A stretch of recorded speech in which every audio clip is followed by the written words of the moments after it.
glasses on. What are they doing? He's smiling. Smiling and waving. Now he's bringing him in. Yeah, that's right, Eddie. Bring him closer in so it's easier to hit us. Oh, he's patting him down. The guy standing out in the lobby, out in the hallway, peering around the window. I know. This is the last station you want to do that. What's the story? It's Ahmed. Oh, is it? Yeah. You bone-headed towelhead? Stand out there. You peering. It was just up around the corner, looked like. I could get most of them. Absolutely the wrong time to be from the Middle East and peering around corners. Yes. All right, everybody, dry fire.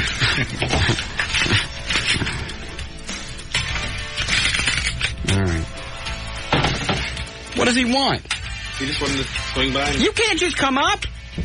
He was waiting to go down on the elevator. I passed him in the lobby downstairs. I just saw some guy standing there, so he wasn't waiting to go down. Well, no, I mean, he came up to look and then was going to go back down.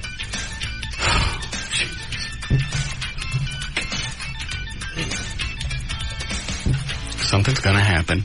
I'm going to sign this contract. I'm going to be set for the next 4 years, and then I'm going to get whacked. No, you're not. Quit it. Did you pat him down good? Yes. All right. Nothing's going to happen. I'm sure John LaBella thought the same thing. Going over to ABC Radio Network to do his voice work for the day. Mm-hmm. 1 in a million chance. Not going to happen to you.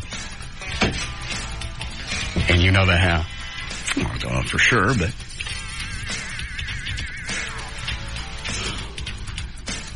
He's making me nervous sitting out there.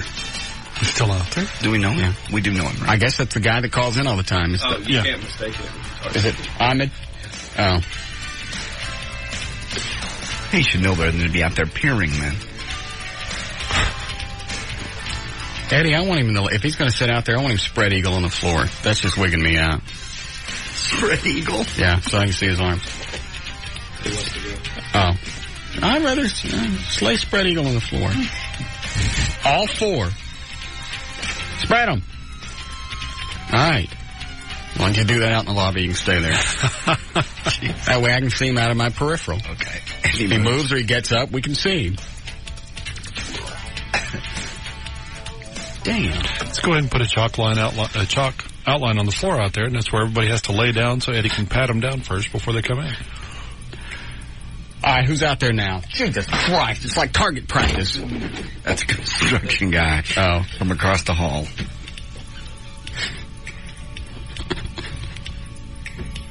Like being at the state fair. Mm-hmm. Close the blinds. One good thing about the new studio, they won't be able to stand in the lobby and stare. Yeah, they won't even be able to get in. Mm-mm. And we'll have the bulletproof glass. Perfect. See, I can never decide which way we should go. Could you point that the other way? Yes, you're right. That was actually very irresponsible. Thank you. Had that been you, you'd have gone, well, they loaded. I just saw you draw fire, but I just didn't like it pointing at me. No, I know. I said it was very irresponsible of me. I can never decide whether we should have the blinds open so we can see people coming and get them before they get us, or keep them closed so they don't really know where we are in the studio. They don't get a clean shot. Yeah. Because somebody could come in and just spray the studio. Give them ideas. Sure, they've thought about it. Well, you get a pretty good chance of not getting hit anyway. You get the console between you and the window, and Eddie and JD. All my good stuff's exposed. Yeah. Above your waist. Yeah. I think in the new studio, we're going to do something kind of like the Pope Mobile. I'm going to be encased in plastic glass. I like that. I'll actually walk into it's like the cone of silence from Get Smart. All the way in the garage from the parking area? Huh. No, from over there it'd be all right. Oh. Hello? Hello? Yes. I'm sorry, I dialed the wrong number, sir. Who are you trying to call? I was trying to call 105.3. That's what this is. Oh, is it? Yes. I was going to tell Russ, he's talking about window shades open, window shades closed. Tell him to Tell him to put some the two-way mirror up there where he can see them and they can't see them.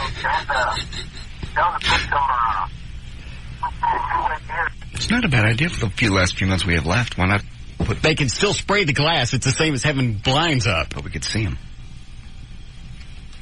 They can still spray the glass. I guess we could just do the show from the floor. Nobody ever comes in and does bullet spray, you know, like 2 feet from the ground. Get their ankles. I don't have much to start with. You got news audio. Hand it. Oh, are our Sea Monkeys going yet? No, I was waiting for you. Oh, all right. Go ahead, Steve. You're on the air. Steve. Yes. Hey, Russ. You guys are reinforcing the glass, but did you think about the wall around the glass? Yes. Oh, okay. Just curious. All right. Thank you. Did we, Eddie? Yeah, it's Kevlar reinforced sheetrock. Oh. Is it really? Yes. It's like, what is it, $62 a sheet.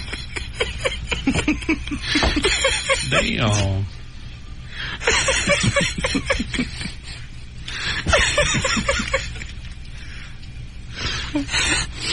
How bad does it suck that there are that many people out there pissed off at us that we got to have special sheetrock?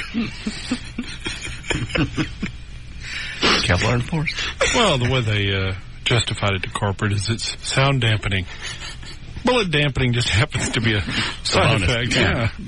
That's just gravy. You swear? Oh, yeah. Now, do you just know of that, or... the hell's going on out there? Where? The window cleaners are coming down. Oh, Jesus. You are so nervous today. Hey, I had a valid reason. That wasn't paranoia when Akabayak was out there peering around the corner. Wasn't just standing there with his arms behind his back, you know, trying to be innocent. Mm-hmm. He was back like this, just kind of leaning in. Middle Eastern descent. Mm-hmm. I'm sorry. So that one, and then the next thing you know, we're up, 9 stories? Right. Yeah. Somebody beating on the glass outside. There's a rope going by the window. Are they going to come down right here at this window? More than likely, yeah. Hey, go get the gun. The blank gun? Oh, the blank gun. We all got guns. Oh, it's good. One of you guys will shoot me. I'm not sure they can see in. Oh. We'll test it when they get down. Press body parts up against I'm sure they can see in. Go ahead, you're on the air. Turn your radio down. Sorry about that, Russ. That's all right. I've been out of town for the past couple of days. Have I missed anything important? Let me think. I stopped. I just stopped turning you guys. I just got in my car from the airport, and you're talking about somebody shooting at you or something. I was kind of like, No. I can't. Anything big go on the last couple of weeks? No, just a couple of days. I've only been a few days. Let's see. I stopped whacking it on Sunday. We got a porn star coming up tomorrow. Cool. Girls from the men's club were here yesterday to vex you. Yeah, those pictures are on the website. Oh, cool. Okay, thanks, Russ. All right. Good. See. Later. All right. Is it loaded? Okay. Now, I've never seen that thing. Does it actually blow fire out the side? It's pointing at me again. Oh, I'm sorry. I'll just put it over there. Thank you. Of course, you, Mr. I'm trying to unload my machine gun while the barrel's pointed at Dan. It ain't loaded. Just got a bullet jammed in the chamber. It's jammed. I apologized. No, you didn't. You always make excuses. Ain't nothing in it. It's just a jammed bullet. I have nightmares about that. Room cleared out like roaches. I still see the paint pellet coming at me too, Daniel. You shot. That's not lethal. That's a toy. It could have hit me in the eye. People are supposed to shoot each other with those. I didn't have goggles on. He didn't aim at your eye. He could have. He didn't. Oh yeah, he was so accurate from the hip. He wasn't trying to shoot me. Where did he hit you? In the shoulder. How do you know where he was aiming? Did you hit him in the shoulder? Mm-hmm. Right here. I was aiming at the center of his chest. It was off by 4 inches. 4 inches. Yeah, but you were only like 6 feet away. You should have hit him dead on. Not that great a gun either. He didn't think he was shooting me. Yeah, that's true. I wish I had that on video. Great moments lost. It was just Dan was shocked. You were shocked. I was happy. You were entertaining me. There's nothing like getting entertainment, not even have to stand up from your desk. Go ahead, you're on the air. Hey, have you heard about the story? It's a hazing deal up in Massachusetts. No. Where a guy went to try out for a college football team, and, he tried to make sure they didn't have hazing rituals, and they told him he didn't. And then he got teabagged. They tied him down to a bed and teabagged him, and now the whole college and town is divided on whether or not anything wrong was done. What is teabagging? The teammates drug their balls on the guy's face. I probably have to hit the delay for that one. I'm sorry. Yeah. Okay, I hit it. Did it take? I don't think so. If anybody heard that, I hit the delay. I don't know how it got on in here. Wait a minute. Why would they want to rub their sacks across somebody's face? Thank you. That's what I meant to say. Isn't that a tad bit gay? Yes. Yeah. And these are football players, and they don't view it that way. Oh, they were muscular guys. So I don't get it myself. And then I've talked to buddies that, gone to college, gone to frats, and they tell me about all these other little rituals, and they all seem to be centered around that kind of, that oriented activity, like an elephant walk, stuff like that. And what is that? Okay, let me think before I say that. All right, let me just take you off the air and you tell me. All right, you're off. What is it? Yeah.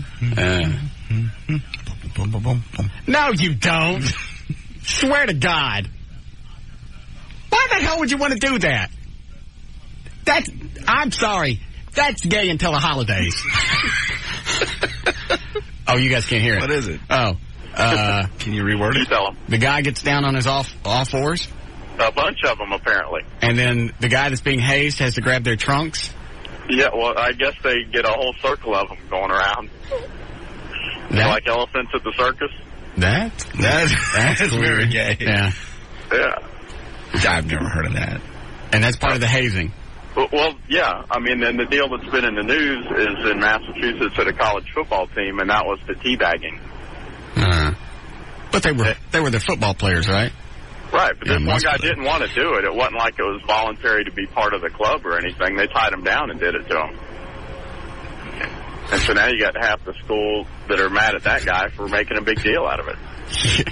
Yeah. Ew. Yeah, he overreacted. Yeah, he kind of overreacted, I guess. All right, thanks. Sure. That's why I never got into a fraternity. Thank you. In college. I didn't know which one was which. Sorority, fraternity. Mm-hmm. And the second thing is, you had to go through all these different phases just to get in. Yeah, pledge, and then I was what were you in? Tau Kappa Epsilon. And what did you have to do to get in? Actually, we didn't have any hazing. We did have, like, the members would capture you and take you 5 miles out of town. You had to work your way back. That was nothing nasty.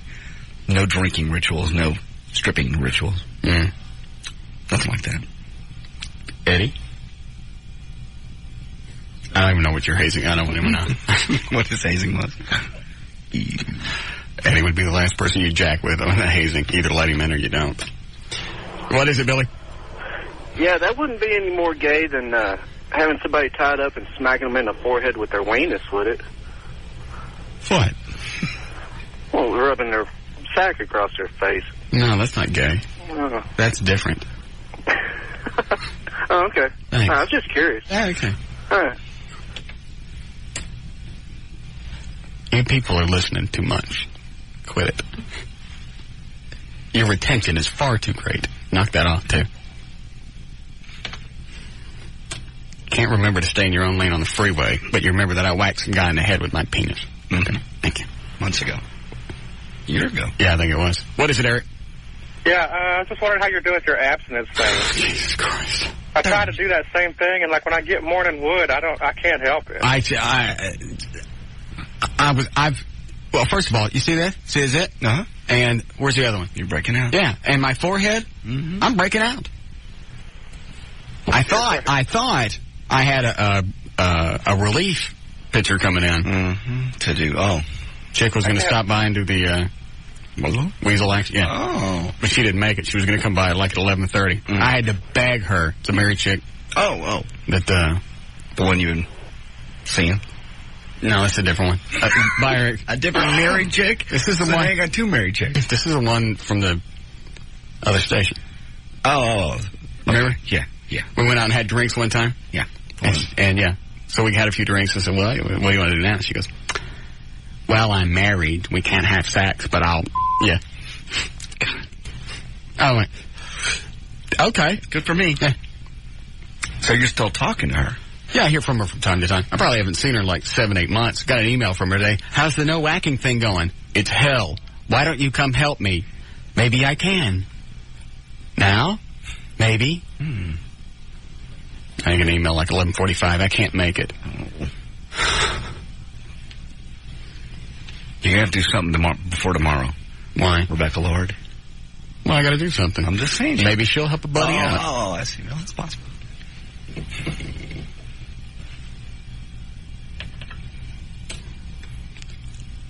I don't like this, and I don't think it's good for you. You brought it up. It's probably not overall, but just for a week or two, it's okay. It's like fasting. You can do it for short times. I didn't realize how much I love it. Yeah. I miss it. Mm-hmm. Go ahead. Just give us the money and get it over with. I don't want. What is it, Dave? Hey, if teabagging makes those football players gay, what does spanking your Pepsi on Harold's forehead make you? You know, we've already discussed that, and I said that was different. How's it different? I just want to know. Because it is. And there's really no reason to go into it. No. It's different. Clearly. It's actually more gay. It is not more gay. It's actually your weenus. Yeah, it's kind of more gay. They were doing theirs. They were doing their... And they were doing the trunk thing. And I thought it was just a carrying case. No, the way I understood not the actual trunk. I think it was the elephant. When he said the elephant thing, I think they were grabbing that. Yeah, the trunk. Yeah, you're grabbing. That's for sure gay. You're holding it. Ooh. It's a gay handle. Stop. Damn. Who would want to be in a club with guys that would allow themselves to do that? Eddie, are you adding questions to what did I tell you? Yes. I'm starting making notes. Is it going to be trunk related? Probably. Okay. Probably not the way you're thinking, though. All right. What is it, James? Hey, Russ, how's it hanging, man? Yeah, well. Hey. Yeah. How do they know you ain't doing this behind their back, man? Who's watching you? Nobody's watching me. I promised I'd tell. You promised you'd tell my foot, man. I didn't know for sure. I trust him. We're done. You trust him? Yeah. We bet on stuff before I lost. We had the drinking thing earlier, late last year. It was about a year ago. I don't even know when it was. Yeah. And I lost by an hour. And nobody knew but me. And I paid out. Somebody needs to follow you around with a video camera, man. At least. I'm sorry you don't trust me. I didn't say I didn't trust you, but I'm not the one betting all the money. And with all this... All you got to do is look at me. I'm starting to break out from the tension. Yeah, you can see it in his face. He's not doing with your past history, buddy. You got a bad past history with it. Yeah, I know. That's fine. That's why it's hard. I got the details. That's why what's hard. Is it hard, Russ? Shut up. All right. What's the matter, Dan? Idiots. Really? Lots of them. Well, let me talk to a couple of them. I haven't screamed at anybody in a couple of days. Go ahead, you're on the air. Hey, we'll know if you're keeping with the bet if Kleenex starts laying people off. I don't get it. Never mind. Thank you. Go ahead, you're on the air. Yeah, does pleasuring yourself include putting peanut butter on your crank and then Abby lick it off? No. That's not pleasuring myself. It's an act. Oh, you like it. An accident. Yeah. I'm taking this to vaudeville. Somebody get Jim Rose on the phone. Go ahead, you're on the air. Yeah, I was kind of off the subject, but I just want to let you know. I just spent about an hour and a half with one of your favorite people, Mr. Tom Schur. Really? What for? Well, my class had a kind of field trip, I guess you'd say, to Clear Channel. Did you see it? I looked for it. I couldn't see it. Oh, don't tell me he got it cut off. Where was it? It's on his neck. It's right above his shirt collar. He had his shirt collar all buttoned up in a little tie on. It looked like he was squishing the life out of it. But I couldn't see it. I don't know where it was. Oh, man. He had this little blotch on his face. I thought that might have been it. That's another one. He's got one on his face. Isn't it like right here, Dan? Yeah. On his cheek. On his cheek, yeah. And then he's got the other one on his neck. And it's right about his Well, shirt the one on his cheek isn't nearly as hideous as the one on his neck. Now, he may be pulling... You may have made him self-conscious, and he pulls his shirt collar up now. Yeah, but that thing's going to... It'll eventually wear a hole in the shirt collar. Or it'll pop out. The shirt will kind of give a little bit. Go, oh, damn. My mole shut out. I'll pop out and say hi. He can get a hole punch and just start poking, a hole punch in the shirt collar. Make room for it. Yeah. Good idea. So what did you learn with your meeting there with Tom Shure? Well, we learned about little of his... How to take a station from 5th place to 12th in less than a year? They teach you how to do that? I personally asked him about KZPS. And what did he say? And what his theory was behind Bob and whatever. Yeah. And he didn't really answer the question. Kind of dodged it a little bit. What's he going to say? The ratings have crapped. They took a local show that was like number 2 or 3 in the ratings, at least with men, got rid of it, put on Bob and Tom, ratings started to crap. Then they thought, well, we'll stick some music in between their bits. Maybe people won't notice the crap if we dilute it. Yeah. And I asked him about Bo Roberts coming back, and he kind of ignored that also, so I don't know. So, that's all. All right, thanks. Uh-huh. Wonder if he got that thing cut off. Could have. You may have shamed him into it. That'd be an easy operation to do. I'm surprised you just do it at the house. Get some metal snips. Yeah. Just cut it off. Ice cube. Mm-hmm. Numb it. Keep it from bleeding. Mm-hmm. Done.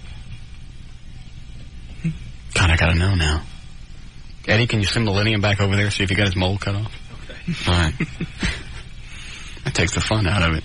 They were good, man. They got all the way into his office and got a picture. Yeah. That's cool. Have you looked at TomShure.com lately? No. What's on there now? Oh, Jesus. Let me see if I can pull up for everybody and their cat jumps on it. Hold on. Don't anybody get on it yet.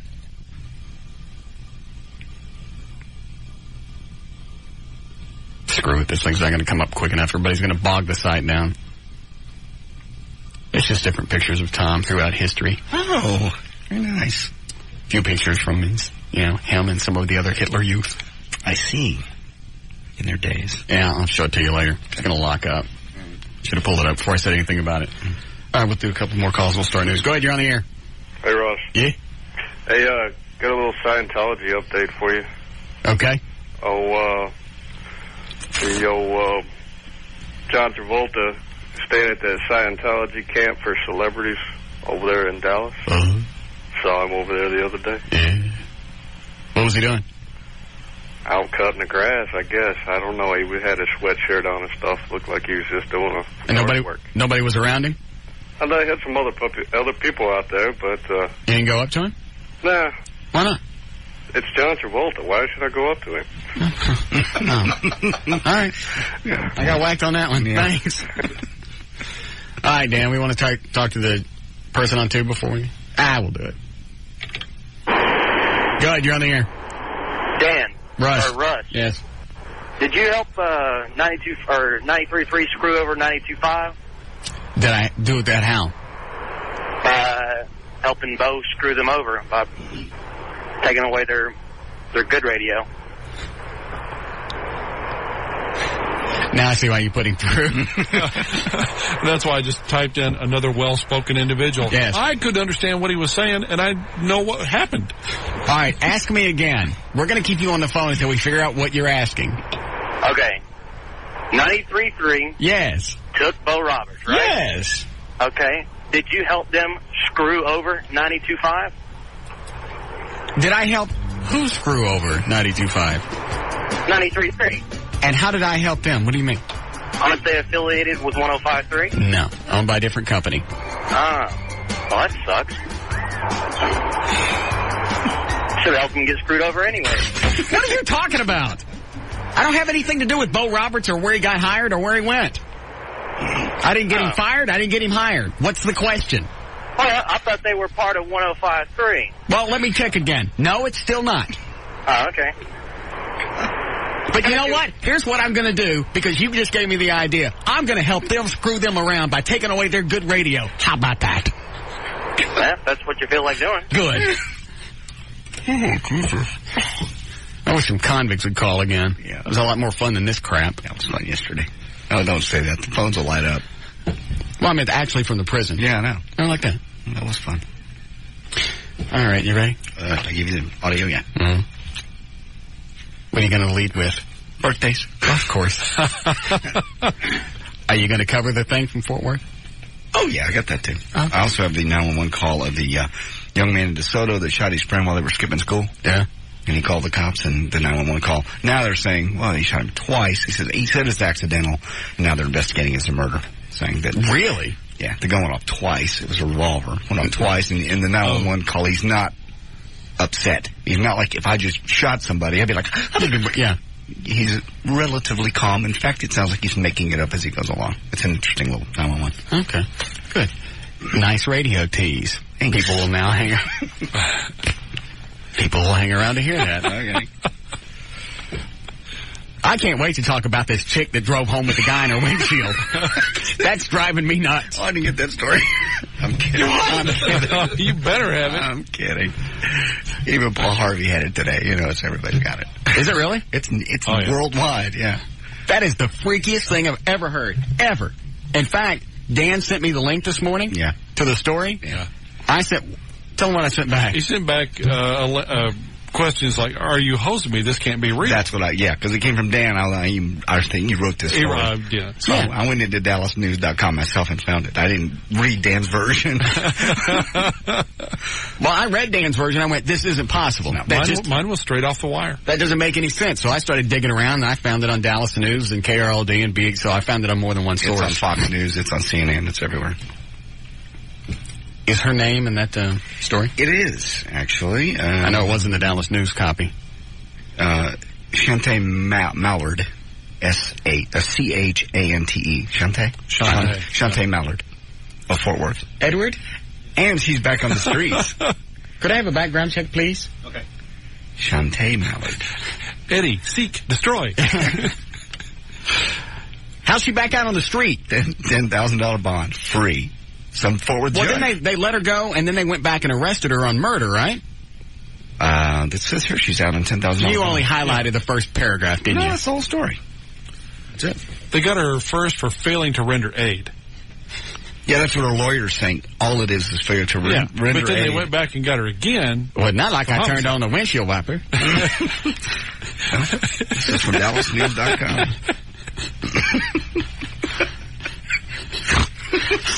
That's bad. I don't even know what that means. I don't know. We can skip the birthdays today. We want to go straight to that. Is news sponsored? It's brought to us by Mitsubishi. Okay, congratulations. All right. A woman who hit a man with her car and left him to die in her garage, trapped in the windshield, was charged with murder this week. Shante Mallard of Fort Worth was released from the Tarrant County Jail after posting a $10,000 bond. This is a horrible story. Yes. I just want to point this out. It's one of the most heinous things I've ever heard in my life. I don't know why it's making me laugh. I don't know either. It's not because funny. It sounds like something out of a bad movie. Yeah, it does. A woman driving around with a guy sticking through her windshield, looking at her going, help me. You turn the radio up. She drove home 4 blocks with this guy in the window. Nobody saw it. Windshield. Nobody saw him. And she's a nurse's assistant. She's a medical personnel, whatever. Police said she'd been drinking and using the drug ecstasy one night in October when her car struck Gregory Glenn Biggs near the Loop 820 split with U.S. Highway 287. Cops say evidently he became lodged in the window. She panicked, drove home, and parked in the garage. According to her statement, he was still alive, and she parked there and went inside, came back out, and apologized to him. He moaned or still had signs of life, but she left him there. His legs were broken, right? Yes. That's why he couldn't get out of the windshield. Couldn't get out. Arms and legs, he was messed up. Couldn't get out. Last month, Miss Mallard told people at a party about the collision. Guess what I did? And about dumping Mr. Biggs' body after he died in Cobb Park, south of downtown. You know what? As soon as the police found it, they just figured it was a hit and run. They couldn't really figure out what was going on because his body wasn't near the street. Right. Had she kept her mouth shut, she probably would have gotten away with this. Probably. Yeah. But her friends were starting to quiz her about, where's your car? Right. It broke down. Yeah. I mean, you could say it's in the shop, a number of things, but instead I runned over this man. She planned on burning it. She did end up burning one of the seats. They found her car, blood, hair, other traces of evidence. The car seats had been removed. They were found in the backyard. One of them had been burned. Tarrant County Medical Examiner said Mr. Biggs was believed to have died 2 or 3 days after the collision from blood loss. I don't even know where to start. I know. You got a guy in your garage sticking through your car, dying. Begging. Yeah, please help me. And she goes in the house? Don't. I'm not. It's just, it's almost too fantastic. I know. Well, she'd been drinking, was on ecstasy. And not for 3 days. Probably what happened. The next day she woke up, realized what was going on, and then she panicked. She's like, oh my God, I did this last night when I was drunk. And but she went outside and apologized. She remembered that. Yeah. So obviously she wasn't out of her mind. She was able to go back and recreate the story, retell it. Yeah. So she wasn't zoned. It's not like, getting home sometimes. You get up the next day and you wonder, how did I get home? Yeah. Oops. No, it's not one of those things. No, she remembered doing it, apparently. Dan, when Eddie gets the background information on her, can we get some people in her neighborhood? Well, she's out. She may be back home. She's out walking the streets. $10,000 bond, which is basically $1,000 she's out walking. Well, I'll see what I can driving. If I can get a number for her. Not that car. Not that car. No, it's busy.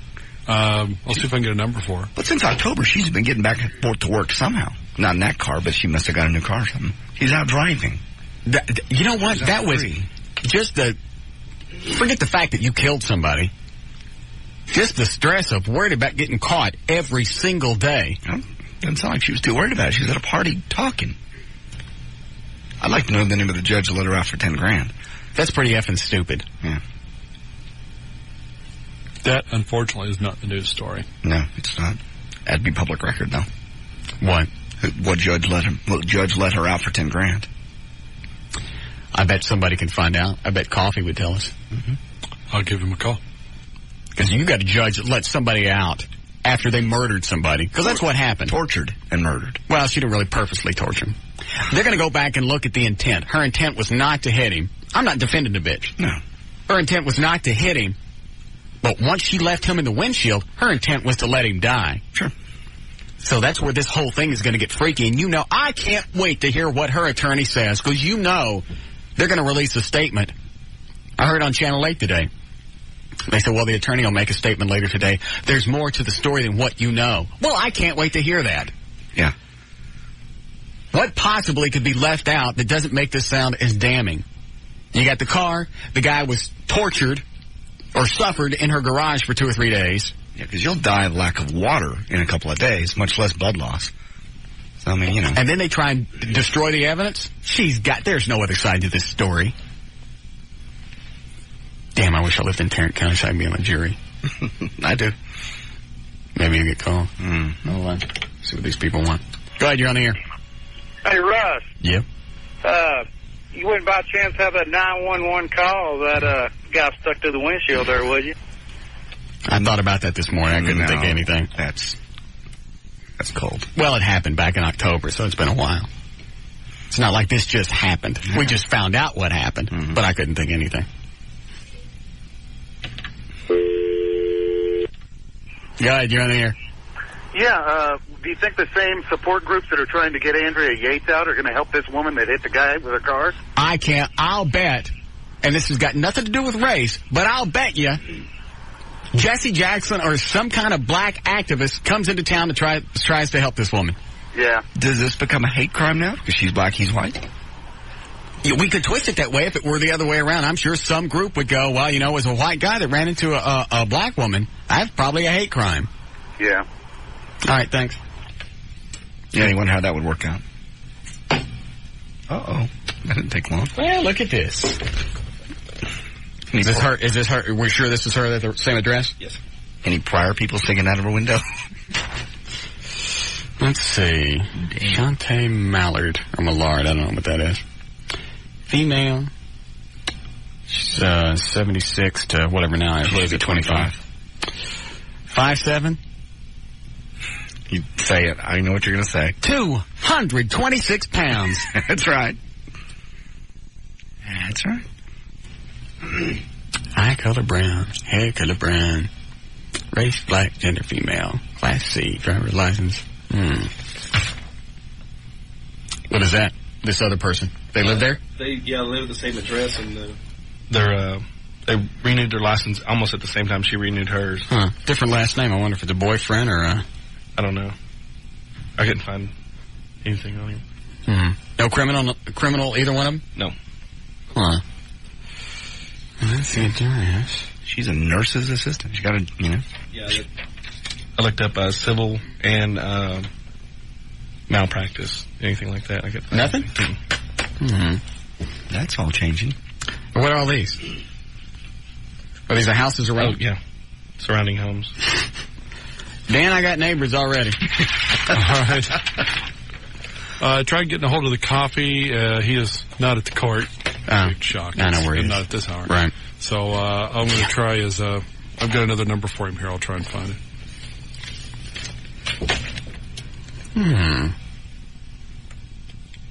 You want to try and call some of her neighbors?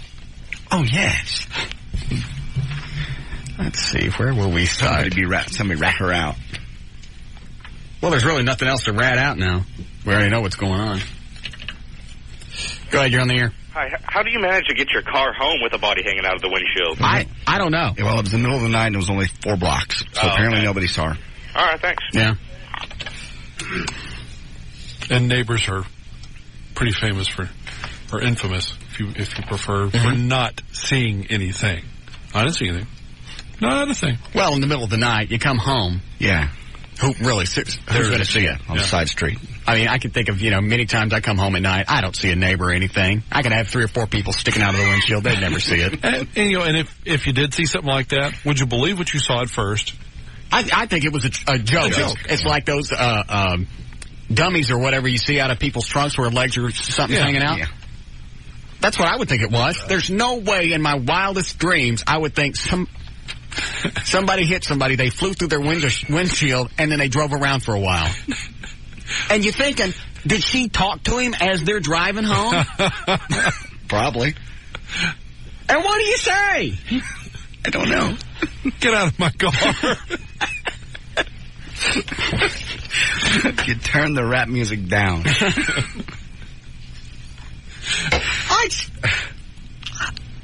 I don't know what you're saying. Let's see. We got some of the neighbors here. Okay. Yeah, can you imagine just the sheer panic on the guy when he realized she's closing the garage and going in the house and not helping him? And he can't get out. Oh, okay. Take him off the air first. Hi, is Mr. or Mrs. Young in? I'm sorry, what? I'm calling from CBS Radio. Can I talk to you on the radio for a minute?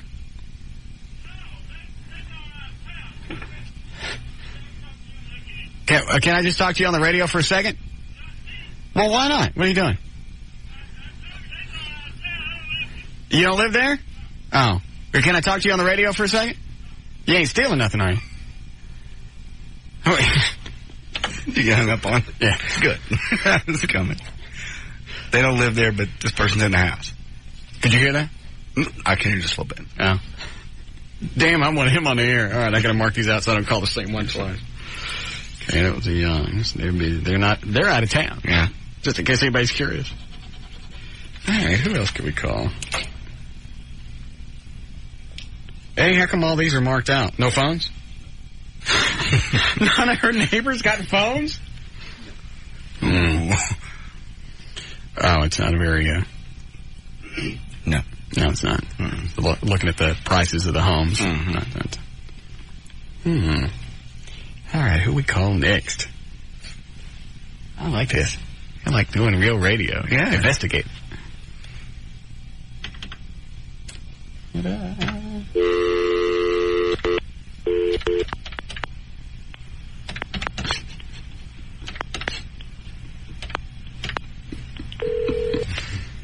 I gotta take them off the air. Who am I calling here?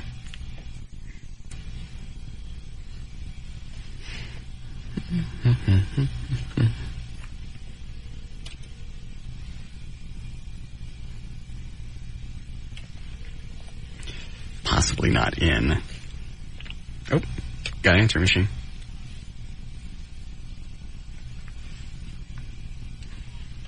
All right, they're not in, but I got first name, so I'm going to call back and ask for Bud or Jackie. Okay. Go ahead, you're on the air. Hey, Russ, what's up? Yeah.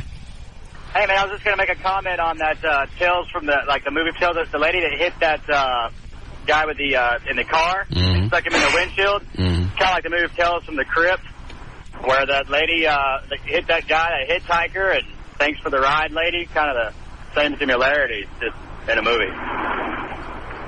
Yes, and equally as entertaining. Thanks for telling it. First thing I thought about was Misery. Yeah. It's not the same thing, but it's still kind of freaky. All right, I'll try a couple of more phone numbers. Well, we only got 2 left here, people that got phones. What is that, like 15 houses on one street and only 4 got phones? Yeah.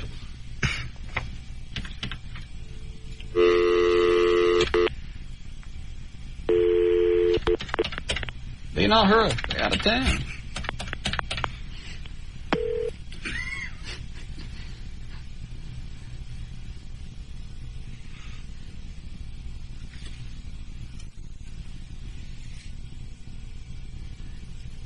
Maybe we'll try again after 5. People are getting home. Yeah.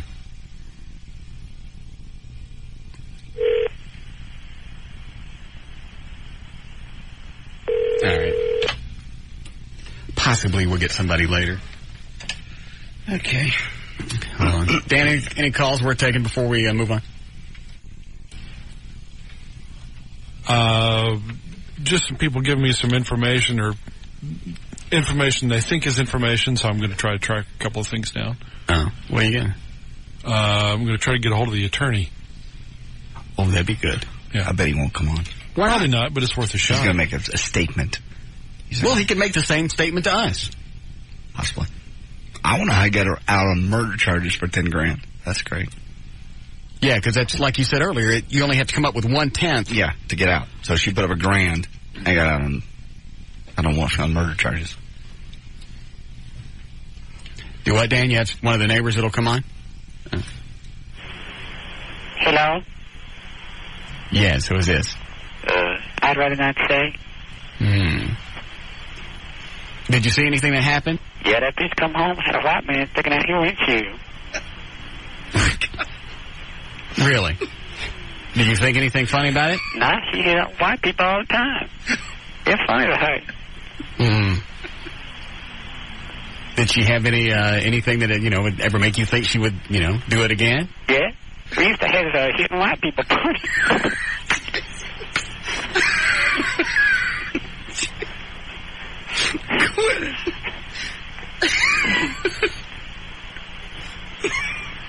Some people watch TV.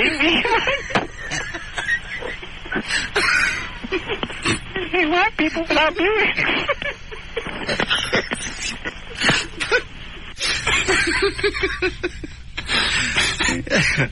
Parties, huh?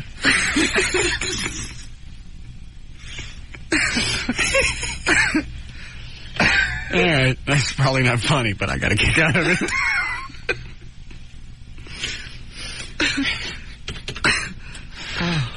We got a break?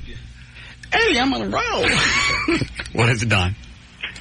I'm just going to say, what about the 2 friends or friends that supposedly helped her dispose of the body? Yeah, that was the other thing to where, they all got together and went and dumped the body back out of the park. I mean, hey, Don, can you come over and help me dispose of these bodies over here? I got a guy sticking out my windshield. Yeah, okay, Ron, I'll be right over. Yeah, no kidding. All right, thanks.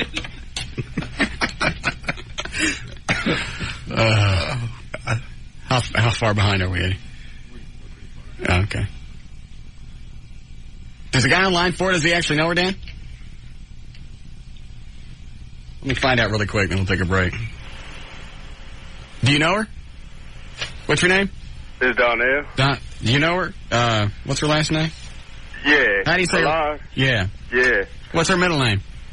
Man, I'm telling Dan, I don't know her middle name, man. She, my friend, my friend cousin. What's her birthday? I don't know. I think she about 20. I think she's about 26, something like that. What's her address? Well, I don't know. I know the street she lives on, but I don't know what the address is. She my friend's cousin. Yeah. But she said she thought she hit like a deer, man. said she was driving. A talking deer. Yeah. She thought she hit a deer. I said, are you a deer? He said, no. I said, you look like a liar. All you deers lie. She was scared White-tailed deer. The game warden, man. No, don't be tripping, man. I'm serious. Wait a minute. So, did you know about this after she did it? Before the cops found out? Yeah, because her cousin was telling me and stuff. He said she was tripping that night. This makes him an accessory. She came up her and she said she thought she thought she hit a deer. Right. Like a white-tailed deer or something. Mm-hmm. And he told her the game warden would come after her. Yeah. And so she got like all scared and everything. And but it's got to be a hose job. You don't go outside and apologize to a deer. Stick it through your window. I could page him. Might have a call y'all something. Yeah. Now, if she thought it was a deer, why did she go back out to the garage and tell it she was sorry? Well, I don't know. She all tripping, you know. She get up on that drugs and stuff. What was she on? I don't know. Well, probably, you know, acid or some kind of. That's what I'm going to get. Mm-hmm. You know, I think it's strong in their ex, man. Their ex don't freak out like that. Yeah. Well, can you page your partner, get him to call me? Yeah, I'll do that. All right. Thanks, Donna. All right, bro. All right. You going to jail? Yeah. I wonder who this person is that lives with her. That would be an accessory. Just looking at this other name. Date of birth, 79. So he's about, 22? Yeah. Something like that. 23. Height, 155. How do you see if there's a phone number at that house? Or did you already check on that address? Yeah, I tried that. They don't have a phone? Well, they have it unlisted in their name. Oh, okay. All right. We'll take a break. We'll be back. Don't hit no white.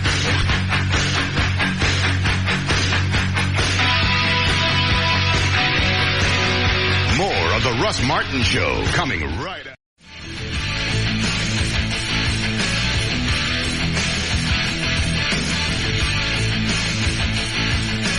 All right, 405. Is legal ID there? Yes, it is. Okay. Associate producer Eddie Boyd is here. Producer Dan Lewis. J.D. Ryan. Jonathan Dodge is in the thing. Which line, Daniel? Go ahead, Jennifer, you're on the air. Oh, I'm on the air. Hey, I didn't want to be on the air, but that's okay. We're going to go ahead and be on the air. It's a talk show. Where else are you going to be? Well, I didn't know. I just wanted to let him know that it ain't that funny, you know? What's not that funny? Turn your radio down. Turn the radio down. Okay. Anyways, hello? What? Sorry, I couldn't hear you. Anyways, I just wanted to tell you that it's really not that funny. That guy, you know, could have been someone's dad or brother or something. You can't say the F word. My bad. Y'all are talking about... I don't give a rat's ass. You can't come on. Just shut up. You can't come on the show and use the F word. You just used something worse than what we were talking about. Oh, my bad. Yes, I am. Didn't I tell you to turn that down? Yeah, it's down. Turn it off. Turn it off. Okay, it's off. My battery's dying right now. I'm outside. Good. Here, kind of stuff. But anyways, I don't care what you think. You're too stupid. Oh, he called me. Tell somebody hi. Hi, babe. Hello? I just let her talk. Yeah. No, I'm still here. Bitch. Damn. Stupid white trash piece of crap. Damn, I really thought you were going to do a good one there on her. No time her battery died. That didn't work out. Anyway. All right. Could have been good. Where'd we leave off? All right. My big 911 story. Yeah. What are you getting, Dan? Dan looks like he's up to something. You getting something good? No, I'm intercepting a lot of people who think they're doing funny one-liners on the air and then hanging up. Oh, I want to hear some. Hold on a second. Go ahead, you're on the air. Hey, man, we know it wasn't Ron and Don to help her haul that thing off. Ask Eddie, it's too hard to haul off a body on a bicycle. I don't get it. Never mind. It was funny in my head. It didn't. Yeah. You're going to get one of them to actually kill themselves one of these days. Good. Never mind. I just go stand down the street. Maybe a car hit me. I fly through the windshield. Well, you come by this neighborhood, because I hit your white ass.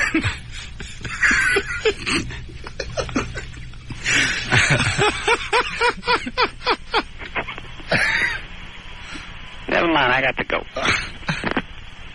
All right. I don't know how you keep from pulling your ponytail out. I've lost it a couple of times and screamed at people, but most of the time I just hang up. There's only been a couple of times I really lost my mind in here. Gone off on somebody. Now it totally explains why when you open the door in there and he's really rude and curt, I kind of want to go, Dan, but I realize the crap he has to put up with. Day in and day out. And you're nice to anybody. And we tell him. I don't know how many times we chewed idiots for calling in. You think they would catch it. They would catch on. This is not the best place to call up and be stupid. Well, it's just like the guy said. They think it's funny. It sounds funny in your head. I can't wait to say this. And when they finally say it out loud, that's when they realize, God, that was stupid. All right, here's what you do. Before you call in, I don't care how hilarious it is, find somebody you don't know and go tell them. Test it. Don't test it on us. Test it on somebody else. If they laugh, then that's probably not a bad litmus test, and you can go ahead and call in. But don't call in here first. Problem is, by then, we've usually changed topics 4 times. I don't care. Yes, hello, you're on the air. I've got a question for J.D. Okay. Because he's divorced, correct? Yes. Okay. If my wife is screwing around with another guy... Didn't do it. Go ahead. And decides to run off with him, do I get everything? No. No? No. Why is that? It's divorce. It's regardless. You don't. No. So you just get half? You don't get anything. You don't get anything. Why is that? You don't deserve it. Don't make any difference. All right. You can prove infidelity. You might get a judge that might lean your way, but not.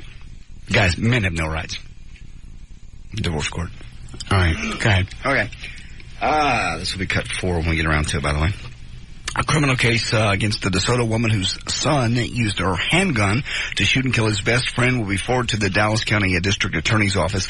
Jonathan Hogan, 13, was shot twice in the head and the chest Tuesday afternoon at his friend's house in DeSoto. Texas law requires adults who live with children to store their firearms in a secure location to make them non-functional. Or make them non-functional, rather. The 13-year-old friend, who is not being identified because he's a juvenile, remained Wednesday at the Henry Wade Juvenile Justice Center and faces a manslaughter charge. This is cut 4. This is his 911 call. How can it be manslaughter if you whack him twice? Because originally he said it was an accident. The gun discharged twice accidentally. That's what he says here on the 911 call. And now they're looking at upgrading it to murder.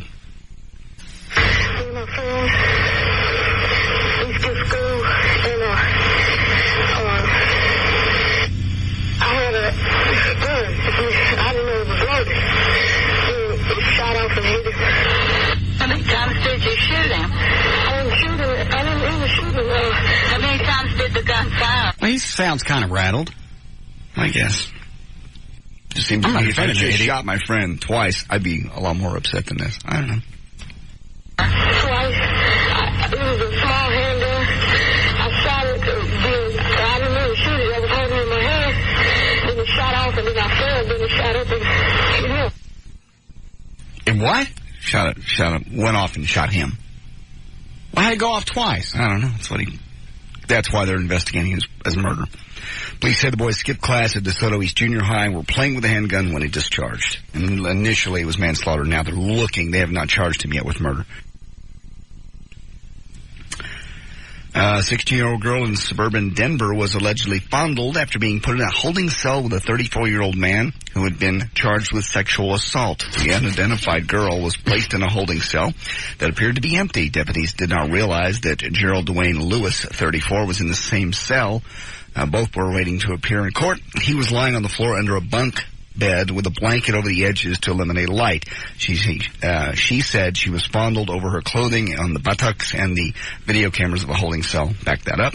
Lewis was charged with sexually assaulting the girl at a church.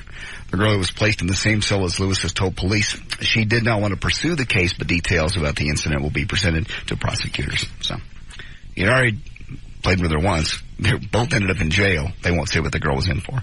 And just out of random, they put her in the same cell with a guy. So he did it again. Lucky Brown.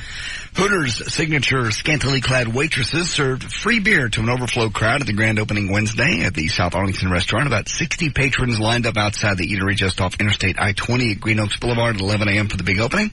A neighborhood group criticized Hooters, saying the skin-tight outfits of its waitresses go beyond the bounds of community decency. For months, the group sought to prohibit the restaurant from obtaining an alcohol permit, so they ended up giving it away. It was a big deal. People waited 2 hours to get into Hooters yesterday. You know what? Let's just stop and think about this for a second. Okay. You go to a high school game. Mm-hmm. They have high school in South Arlington, don't they? Oh, yes. And cheerleaders? Absolutely. What do they wear? They wear little short skirts and little shorts underneath them. Correct. Now, granted, you don't have any cleavage, right? Which is too bad. Mm-hmm. But what they're wearing, the bottom part is as revealing as what they're wearing at Hooters. Absolutely. Certainly, they do their flips and they do their spins. And, oh yes. Why you gotta do that? I'm sorry. Where was I? Scantily clad, just as revealing. Oh, and the fact that they made a great big deal about this, that was just free advertising for that Hooters. Oh, sure. Now, the PR backlash didn't quite come out the way the neighborhood groups expected it to, because people flocked to the Hooters. Hey, you can't buy that publicity. It's been on every radio station in town, every TV station. I wonder if they could just up the prices a little bit to cover the cost of the beer and then just keep giving it away. Possibly. But, of course, then you got it's 2 beer per person. That's the limit. A lot of guys like to have more than 2 beers when they go in there. Well, that seems like a workable solution until something happens. And if nothing happens, it's better than not being able to have any beer at all. Yeah. I mean, if that's really what they got to do. Sure. Hide it somewhere else. Yeah. Hide it in up everything a quarter. Yeah. Everybody gets 2 free beers. There are 800 ways around that. And they go back to court, what, next month? Yes. No. Go ahead. All right, let's see here. CBS, our station, has offered David Letterman $31.5 million a year to stay on as the late-night host, upping an offer from ABC. They purportedly offered him $31 million, so CBS has bumped it up another $500,000. Letterman, whose contract with CBS expires this year, would also receive performance bonuses and additional salary increases in future years. Letterman reportedly earns about $30 million at CBS now. A year. Did you hear that CBS, our company, yes, the one that we're trying to squeeze money out of, right, just gave Ray Romano. Has anybody even seen that show? What about Everybody Loves Raymond? It's a success. I mean, I don't care. Is it funny? It's cute. I wouldn't say it's funny. I've watched it all the way through twice because my wife watches it, and so I went in there, sat with her. She wanted me to be with her. So I sat and watched 2 episodes. I didn't laugh once. I just don't think it's funny. He's got the big Herman Munster-looking guy on the show with him. Oh, I know that guy. Plays his brother. Right. Supposed to be his comic foil. It's just not funny. And how he's getting that kind of money, I don't know. 2 years. 2 years. $40 million. For 2 years. Mm-hmm. $40 million. $20 million a year. Mm-hmm. For 2 years. From CBS. To work 6 months.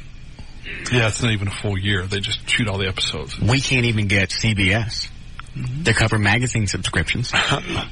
And they're going to give him $40 million for 2 years. Mm-hmm. Which is about, 48 weeks of work? Yeah, depends on how they shoot it. What's new episodes now? 24 a year? Yes. Yeah. $20 million per year to work 24 weeks. Mm-hmm. About half the year. I ain't signing nothing. Well, I'm not. Granted, it shows it's big in the ratings in network television. Yeah, he probably gets ratings bonuses as well. That's just the salary. Thanks, Dan. He's probably got a bunch of built-in bonuses to, I think the $40 million is his base. Is the base. $40 million. 2 years. Mm-hmm. And that's just him. That doesn't include other people that write it and produce it and direct it. And what they offer Letterman? $31.5 million. For 1 year? Per year. Per year? Per year. $31.5 million per year. Oh, that's a lot better. Mm-hmm. Are you sure it's 1 year? That's what it says here. It says CBS has offered David Letterman $31.5 million a year to stay on as the late show host. I'd say he's worth it. Upping the offer from ABC, which was $31. So we came up another $500,000. Of course. We yes can get subscriptions to anything. Mm-mm. We have to steal it from other floors. Yeah. I have nothing to say. Okay. I ain't signing my contract, though. Jeez. I thought you were happy with the money they offered. Not now, I'm not. No. 2 years, $40 million? We're not a TV show. We don't bring in the kind of money they bring in. Yeah, they bring in like $1 million a spot or something or other. We bring in a lot of money. Yeah. But not I ain't I'm not signing nothing. You hear that, Bob? Go eat it. Our morning show, it's pretty well published what Stern makes, isn't it? What? I'm not speaking out of school to say he makes. Yeah, it was in the magazine. Parade magazine 18, last weekend. 19 million, isn't it? 30. Oh, 30. I missed that. Sorry. I thought it was 19. Yeah, I'm sure that's base. Yeah, they're big on bonuses around here. Yeah. Base, they don't like base. Bonus, where there's a risk, to them it's a gamble. Yeah. Take the bonus. You don't want the base. Base is too easy. Anybody can get base. Take the bonus. But first, jump to this flaming hoop. Go ahead. You'll feel a lot better when you get the bonus. If you just take the base, you feel lazy. You don't want to feel lazy. You don't want to feel lazy. You want to feel good about the money you make. Take the bonus. I wonder if Letterman and those people have to play card dealer like we are. Hey, we only got this much. Well, look, we just found so much more. We found another $500,000. It was in a trash can. We didn't know. Under the... we went through the guy's pockets while he was in the windshield. Under the cushions of the sofa. Who would know? There's your bonus. I ain't signing nothing. I'm not. Okay, all right. I'm mad now. Congressman, to see if this sounds familiar, Congressman Mike Ross was recently asked to show his ticket and some form of identification as he left Little Rock Airport. No problem. He pulls out his official congressional ID. The airline worker says, sorry, can't accept that. So Congressman Ross whips out his Sam's Club card, and the employee smiles and says, have a nice flight. Truly happened. What is it about Sam's cards that is just so self-verifying? I have no clue. Self-validating. I'm glad they did it. I would still be in Vegas. Let me see your card. I don't even know what one looks like. It's in the office.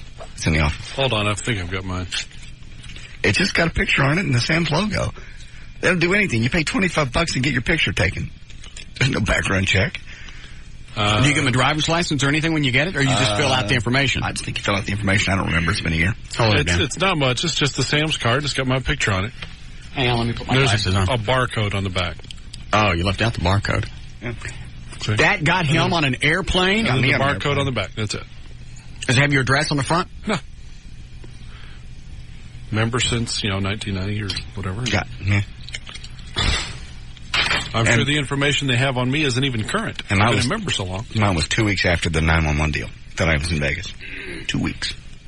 They cleared out LAX this morning for something. Again, they found a suspicious package near a ticket booth, whatever. Oh, well, and that's good. They were doing their job now. Yeah. Right. It's not like they unplugged something. No. All right, go ahead. All right, CBS, this will be cut. Number one, going to air a special 2-hour documentary, 911, this Sunday, and people are all up in arms about it. This is some actual sound from the show. Filmmaker Jules Naudet describes what he saw that fateful morning.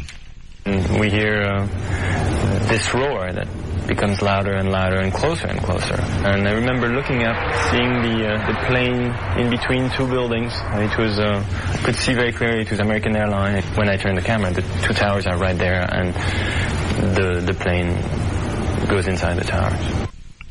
They go on to say things like, there were people running out, they were on fire, and we purposely turned the camera away. How about you put the camera down and put them out? But we were filming other things. So it ought to be interesting, that thing that's coming up Sunday night on CBS 11. There's news and information. Oh, I'm going to tell you about my appearance tonight. Isn't it funny how you remember to read your stuff, but if Dan's got something or somebody else has an appearance, you don't ever read those? I'll be glad to. You're supposed to read them all. I know. Why don't you? And you don't tell me. You're supposed to know it. How am I supposed to know it? He was at the log. What else we got, Eddie, besides this?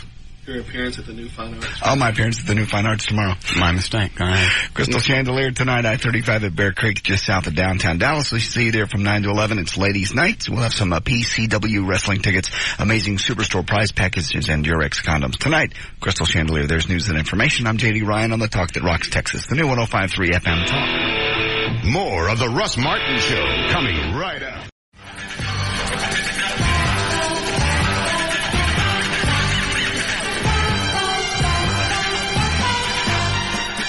All right, 4:30. J.D. Ryan is here. Mr. Dan Lewis, Eddie Boyd, Jonathan Dodge at the controls of the new 105.3 FM Talks. White Lightning. Why, thank you, Russell. This report brought to you by Rendell New and DreamWorks. Northbound, 75 Central on the ramp to go westbound, 635 LBJ. I expect the normal slowdowns due to high-five construction. If you're on it, you can just blame yourself. You knew it was there. On I-35, Simmons northbound, approaching 635 LBJ. Traffic is unwinding from an earlier accident. Should be pretty cleared up here. And the next few minutes, northbound on the Dallas-North Tollway, just before Keller Springs. The left lane is closed due to an accident there. It's going to back up all the way to 635 LBJ. Southbound, I-35 Simmons, just before the George Bush Turnpike. Right lane is blocked due to an RV fire. The fire's out, damn it. But the onlookers are causing a heavy delay. Out in Fort Worth on 360, the Angus G wind northbound just past Trinity. Left lane's blocked with traffic backed up to Avenue K due to a serious multi-vehicle accident. It's going to be a while before that one is out of the way. This report brought to you by Blockbuster. At Blockbuster, get more for your DVD dollar. Rent 4 DVDs for the price of buying one. Renting is better than buying. Make it a Blockbuster night. Details of participating stores. That's traffic. I'm Jonathan Dodge. And the new 105.3 FM's White Lightning. Thank you, Jonathan. Partly cloudy, windy. It's low tonight, about 60 degrees. Morning clouds and sunny by tomorrow afternoon. Should be 77 degrees for the high. Maybe some showers by Friday night. 72 now at the Talk That Rocks Texas, the new 105.3 FM Talk. All right. You got a hold of the attorney for the chick that ran into the guy and he shot through the windshield? I left a message for him. I talked to his secretary. He was on another line. Really? Yes. And is supposed to call us back. It just sounds funny to say, which is the way you put it. Well, that's what happened. I know. She hit a guy, shot through the windshield. And left him there for 3 days. At least. And I'm sure he was very comfortable. Mm-hmm. Broken legs. And I'm guessing his arms were messed up, too. Yeah, most likely. How do you talk your friends, all jokes aside, how do you talk your friends into coming over and disposing of body? Pulling it out of a windshield. Right. Well, not just even pulling it out. I mean, granted, you got to touch it and all kinds of other stuff. Yeah. How do you do that? No idea. Because I wouldn't tell anybody. If I was stupid enough to do it and let somebody die in my garage, I'd figure out some way to get rid of it by myself. She can do it. She's big and fat. She can haul a body around.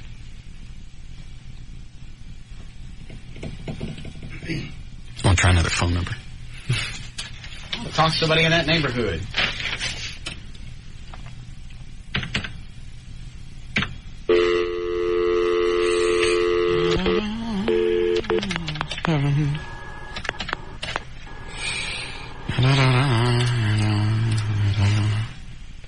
Excuse me, I misdialed. Okay. Because you know somebody on the neighborhood, on that block, is going to rat her out. Yep. There's really anything else to know, though. 44.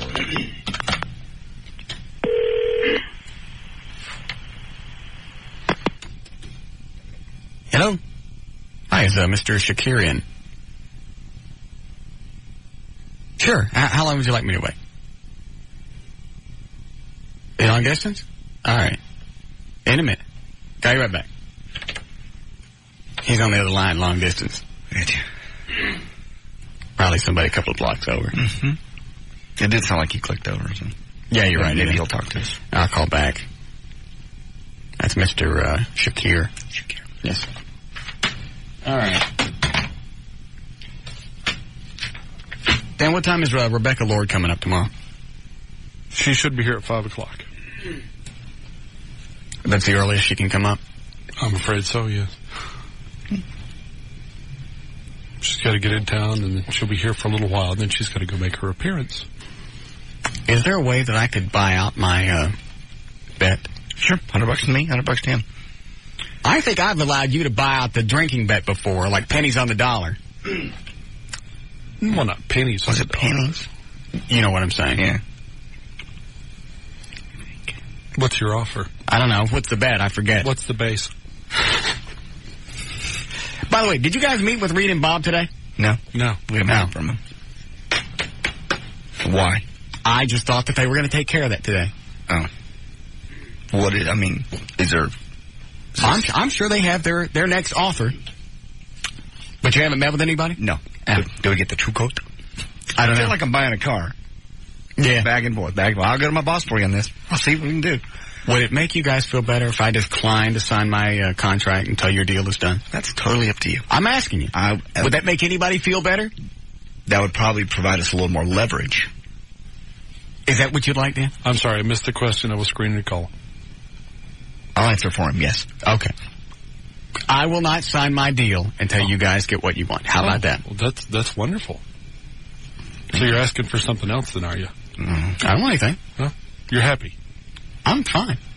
I have nothing else that I want. How much vacation did you talk about that? Yes. You're happy with that? Okay. Mm-hmm. You guys won't be. No. So the Ray Romano thing, none of that's going to affect... Yeah, I'm going to get $40 million. Well, no. I'll wait then. I'm not signing crap until you guys are happy. Or until Friday. Go ahead, Cindy, you're on the air. Hey, you were just saying you don't know how those people could have taken that body for their friend and dumped it. Mm-hmm. Well, that woman was on drugs, and so... Well, I think she was on X, which is not like heroin or anything. Well, what else? What did it say in the story? She was drinking alcohol and on ecstasy. Well, any dummy knows you're not supposed to do drugs, and she probably does more than just ecstasy. That's pretty hard to find. I mean... Is it? No. No, it's not. Okay, well, anyway, she probably has a lot of friends on drugs, and she probably offered them drugs to do it, and people on drugs will do anything, so... Probably easy for them. I can't imagine doing anything to dispose of a body. But you're not on drugs, so... Or are you, anyway? I don't know. So there. What's the matter with you? What's the matter with you? You sound overly stupid today. Well, I was answering your question. I didn't ask any questions. You just kind of called up out of nowhere. And then you said this stupid thing, and now we're here. And? Mm-hmm. I'm waiting on you. For what? I don't know. Be quiet. Oh, you're retarded. I have to go. Where are you going? Hello?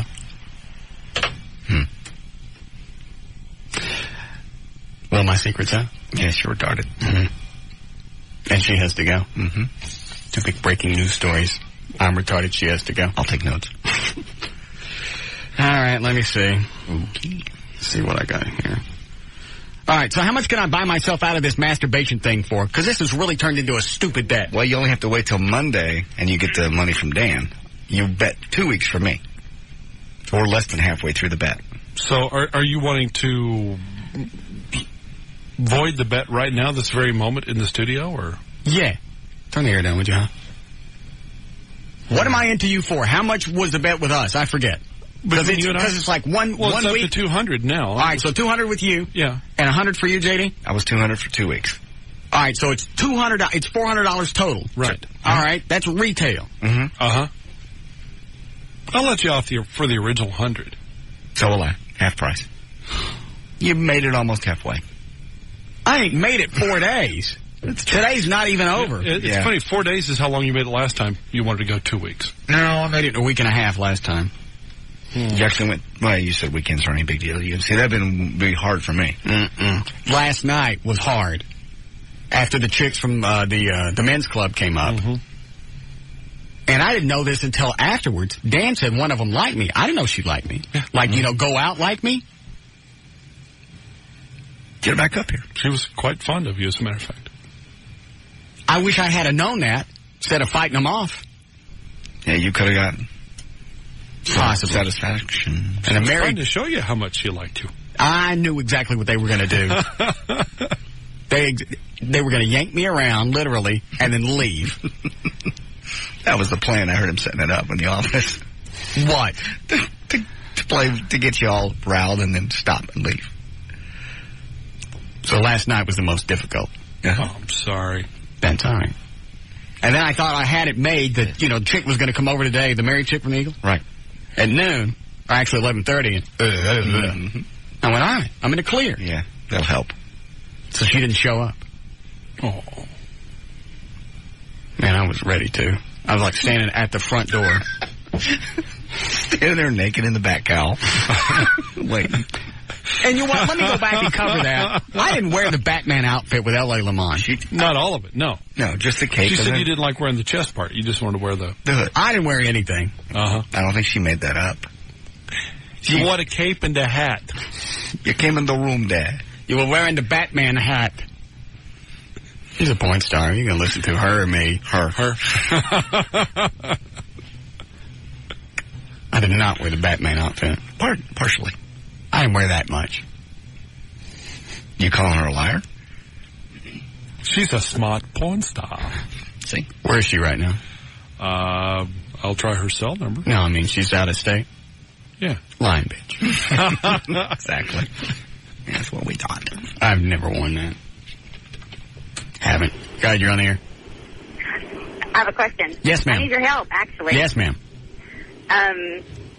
Do you remember the time that you had a stripper come in and perform? And not the one that did the doot on the floor, but the other one that was actually a man. Yeah. And what's the question? How do I get in touch with this person? I need them. I don't know. That was, over a year ago? Yeah. Where did you get that? Out of the back of... that one actually I got through Bruce. Oh, did you? Yep. Oh. We don't know. Yes, you do. No, we don't. Yes, you do. Who are you trying to set up? A very dear friend. A close acquaintance. Go to the back of the Observer. Yeah. Is that it? Honestly. Okay. Thank you very much. Go ahead, Paul. You're on the air. Hey, Russ, don't forget you're into Everett for 200 over this next go. Oh, that's right. Damn. Just go down to Harry Hines, buddy. All right, thanks. All right. Rebecca Lord's going to come in tomorrow. I got all these zits all over my face from breaking out. Yeah, you're backing up. If she touches you, you'll be gone. That's all I want. Well, wait till tomorrow. I don't know if I can make it to tomorrow. Huh? He's offering you $100, I'll offer you $100. I don't know what Everett's going to want. Yeah, how he is. Yeah. It's $400 to get out of this. Mm-hmm. Is it worth it? I don't know yet. One more day. I may call tonight and decide. Is the offer still good tonight? Mm-hmm. Can I buy out? Dan, can I buy out at any term? At any time of the contract? Yeah. I'll let you out. I'll give you until tonight. All right. Let me answer this, then I got a tape to play for you. Go ahead, you're on the air. Yeah, man, I think Russ already lost the bet. It looks like he is trying to buy out before someone finds out. How are they going to find out? I don't know. It sounds kind of weird to me. It sounds like you're trying to buy yourself out of the bet. I'm trying to buy it out because I don't want to lose the bet. I don't want to lose $400, $600, whatever the bet is. Well, it sounds to me like you already... How are they going to find out? Like you're going to tell them that you masturbated sometime last night. He thinks you already did it. Well, that's what I'm saying. No. Why offer to buy myself out if I've already done it? I just lied for 2 weeks. Turn the radio down. I'm not dumb bitching at you. Where are you going? I'm not going anywhere. Now, what are you talking about? Me? Yeah. I think you've already lost the bet. Why? Because, I don't know, I'm a guy and I masturbate and I think you're lying.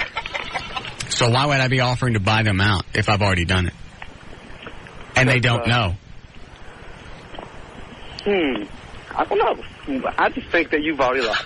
That's what I'm trying to say. And if I've already lost, why don't I just keep my mouth shut? It's not like they can go in my garage and find Well, out. it sounds like you're pretty honest, man. Or at least maybe you're trying to, like what I'm saying, you're trying to buy yourself out the way. Like as far as, you don't want to, you got a guilty conscience, basically. Mm. And you just kind of, hey, well, let me try this. Let me try to buy them out. So they would still be hosing them around, though, right? Yeah, but you'd be actually winning if you buy yourself out before you. I can't talk to you anymore. Okay. That noise in the background is just too much. Did you find that thing on the other tape, Eddie? Yes. Is it bad? Yes. Oh, good. What do we have? This is a tape from, I think, like 1971. From WRVQ, Richmond. Okay. Got this out of Bob McNeil's office. Oh, no. It's an air check of him back in 1971. He was on the air? Mm-hmm. Can't you tell by his lovely delivery? Delivery, I get you. Okay. 71? Yeah. Ew. Is this queued up, Eddie? Yes. Thank you. Do I have the right side? Is it side one? Yeah. Yes. Balls, golf balls, softballs. Starting Saturday morning at... It's right after this. Okay. Well, that kind of sounds like him, Yeah, too. it's him, too. He's mixed in with a couple other people. 6. You'll have a chance to grab a gift certificate good for whatever kind of balls you like. He really hasn't changed a whole lot. No. And that's 30 years ago. 31 years ago. Long balls, soccer balls, golf balls, softballs. It's a Super Q Balls weekend. Line stuff from Mechanicsville. This is Joe Cocker, feeling all right. On cue, soon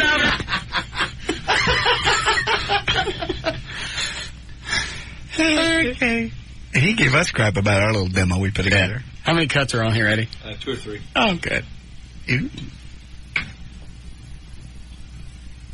Got to have a chance.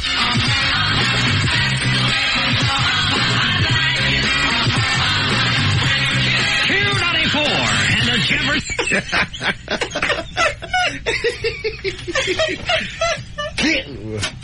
Could he puke harder? I gotta hear that again. You seems I've got to have a chance.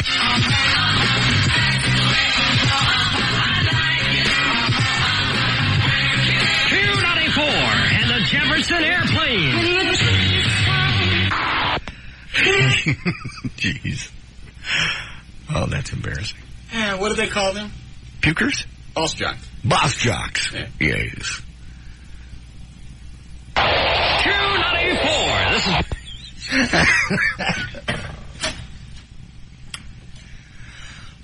He gets for leaving his office unlocked. Invite you to bounce into spring and have a ball with a Balls weekend. Basketballs. Did I miss something? Did I rewind? I think you rewound it, yeah. Oh. Ball, soccer ball. Balls you like.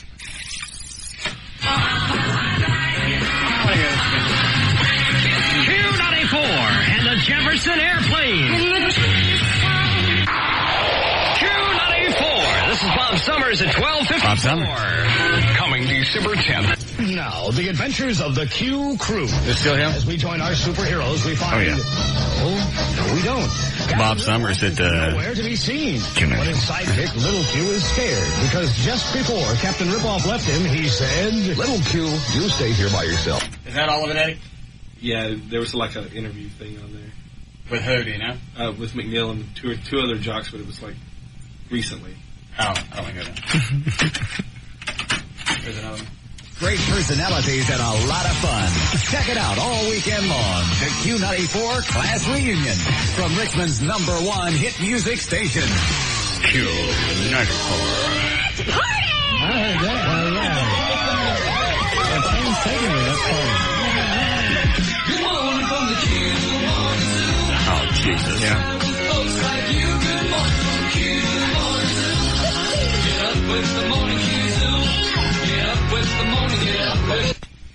If he ever says another word to me about anything, a bit gone bad, yes, going too long on something, saying something wrong, you gotta keep this tape handy. Q morning zoo. I want jingles like that. Get up with the morning Q zoo. Hi, Hugh. I must say, it's so exciting to have you guys back. You're bringing back some good memories. I'm serious, it really is good having you guys back. Well, thank you. I'm glad you suffered through it with us. You didn't expect us to be serious. I think we better take a phone call here. Let me get it. Hi, Zoo. Nice to hear all you guys back. It is nice? You should hear the front. Yeah, right. Oh, yeah. Yeah, they said it. Parents, you should have to come back here and work. Well, some of us will. Downgraded again, right? Yeah, right. We just can't get a job or hold one. You know how that is. Well, as a listener, I think it's great you had a reunion. Bob's always sucked. I didn't realize that. Well, I appreciate that. It's hard to tell whether anything means anything when you're in here. Well, people are enjoying. Thank you all very much. Thanks for calling. I guess if you live in Richmond, that was great radio. We got out of here. Turn this ship over to Mike Rivers. And on the way out, I want to say thank you again, Richmond. You've been wonderful to this radio station. We're going to keep on trying for another 15 years at least. You know? Thanks for listening today. Keep trying till we get it right. Are we singing and banging now? Yeah, let's bang it out. That's why I'm here. They're singing along. Maybe for Richmond, that's good radio. Probably. Russ? Yes? You have an emergency call on the hotline? Hello? What the hell do you think you're doing? What are you thinking? What are you doing? Hold on a second. Hold on. By the way, good morning. Did you? It's morning, Zoo. We had a reunion, and a lot of people I know. Yeah, right. You guys back.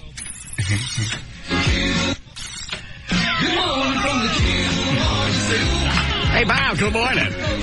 Did you take that tape out of it? You have no right to take that tape. You have no right. You have no right to take that tape out of office. Good to have you back. Good morning. Hey, guess what? I'm on the way home with you. Good morning. Property. Good morning. You can't do that. 451 with you. Fine, I'm totally embarrassed. Yeah, That's really nice. Thanks very much. I really appreciate it. Good to have you. Good to have you back. Good morning. You didn't expect us to be serious. He didn't even say thank you. How many times did I say good morning?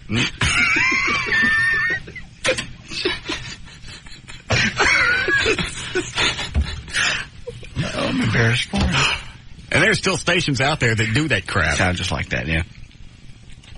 They're mostly like Richmond. Somebody sent me a link. What time is it? Yeah, it ain't 5 o'clock yet. I'll read this.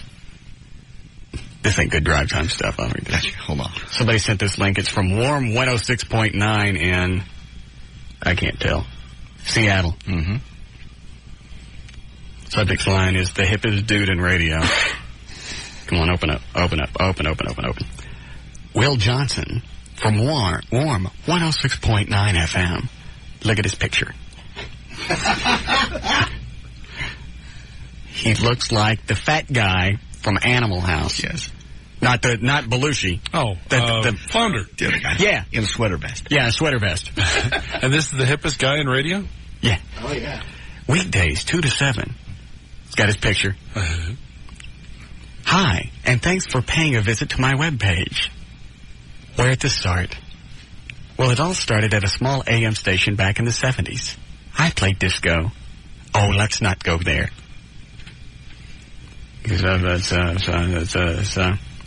Mary Whittish, our traffic reporter, with no equal. Helps you get through the afternoon mess we call, you ready? Mm-hmm. The drive home. Each and every afternoon, immediately when I hear her voice, I feel better. She's a pleasure to work with.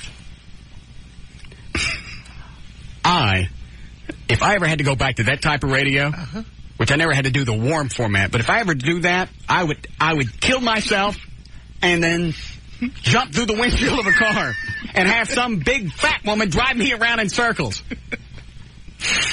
Yes. I enjoy barbecue. Oh, no. I also love ethnic food. I love sushi. Oh, and I have a hobby. I like to ride my Harley. It seems like the motorcycle only gets taken out during the months of June through September. I sit out front. I put the quarter in it and rock back and forth. This is sad. And he's the afternoon guy. Can you imagine what the overnight guy is like? Yeah. Did Bob call back? And that's Seattle. Yeah. I think that's where Ron and Don went. I don't know if it's that station, but I think Seattle is where they went. They're going to have to go up against, what's his name? Oh, no. Will Johnson. Oh, my gosh. Go ahead, Michael. You're on the air. Hey, I grew up in and around Richmond. Yeah, Q94 had this big, giant, 3-story gorilla that they had built to get pictures taken. Mm-hmm. After they finished with it, they got stuck with it. Nobody'd take it. So if he gets on, he just ask him if he's still got the gorilla in his backyard. He probably does. Nice big blow-up gorilla. Q94. By the way, Michael, good morning to you. We need a break, Eddie. All right. Hate to break after such a great segment here on the air. All right, we'll come back and we'll do something good. Good morning. More of the Russ Martin Show coming right up. What are you fingering about? Nothing. I thought I saw you moving around. Good morning. I was dancing to the Q1 and Zoo team. I would. If I had to do radio like that, I'd stand out in the street and wait and dive into the window of a car. And plead with the chick to drive around for a few days. They just leave me in the garage. Please don't let me live. But you'd be under contract for 4 or 5 years playing that music. Mm-mm. I know how to get fired. Being part of the morning zoo.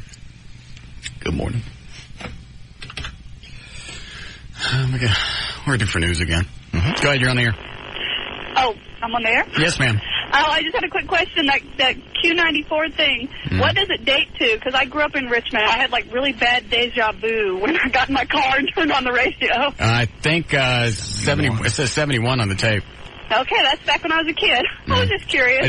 Did you, were you familiar with Bob? What name did he use? Bob Summers. Bob Summers?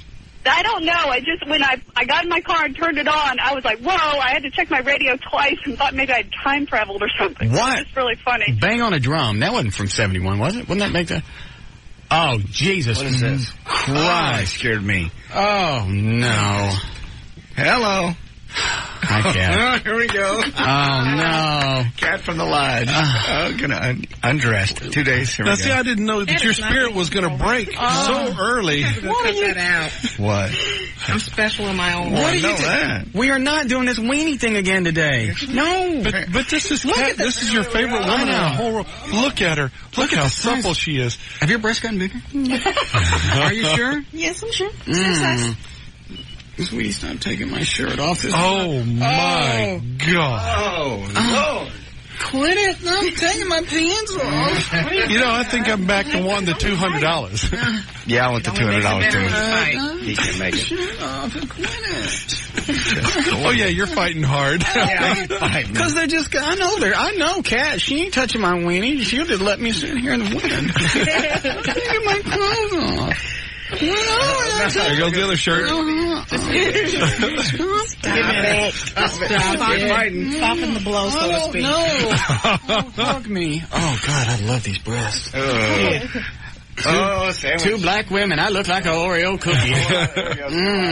It's one damn happy Oreo. Oh, nice. Turn this way. They missing your face. Oh, here we go. Oh, why is your top still on? It's not. Oh, is it? Oh, God. Oh, Jesus. Oh. All right, I'll turn around and kiss in the other direction for a while. Oh, baby. Oh. Cat, do not take my pants down. I mean it. No. Oh, I can't stand this. Let's see what kind of underwear you're wearing. You showed us the last time. Yeah, that's okay. Oh, God. What are you doing? Trying to see what kind of underwear. Hi, Eddie. Look what I got. He's a sandwich. These 2 black women came in to run into me with their cars. Eddie just got that. All right, I turned it. There go the pants. Pull my pants There go down. the pants. Oh, God. Oh, yes. Oh, man. Kat was the first black woman I ever kissed. I think the only one. I think so. Did I get another one? That it? I got. You can't take the shirt off. You'll lose the headphones. I got tongue last time. You got nipple squeezes too. Oh, look at these. He's got a nice ass. You really do. Oh, Are you God. going to take your boots off? Uh-uh. Are we going to have to take your boots off I'm just for gonna you? dry Are you hump. going to have a seat so we can dance for you? Pretend he's Bill Maher. Quit. Stop taking pictures. Oh, he just switches to the other girl. I have an 11-week-old puppy, and he hunches just like that. Look at Russ. God. Look at her slapping the butt. You look like an old dog. Swap. Back over to Cat. Oh, God, you little hot chocolate bitch.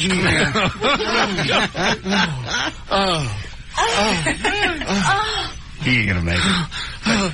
Oh, I can't stand it no more. All right, it's time for them to go. Oh, no, they need to stay. No, it's time for them to go. No, I can tell. Just accidentally glanced. What are you looking at? Oh, my goodness. Oh, get back down there. You doing Biting the bubble. Get your mouth off of that, Russell. Josh.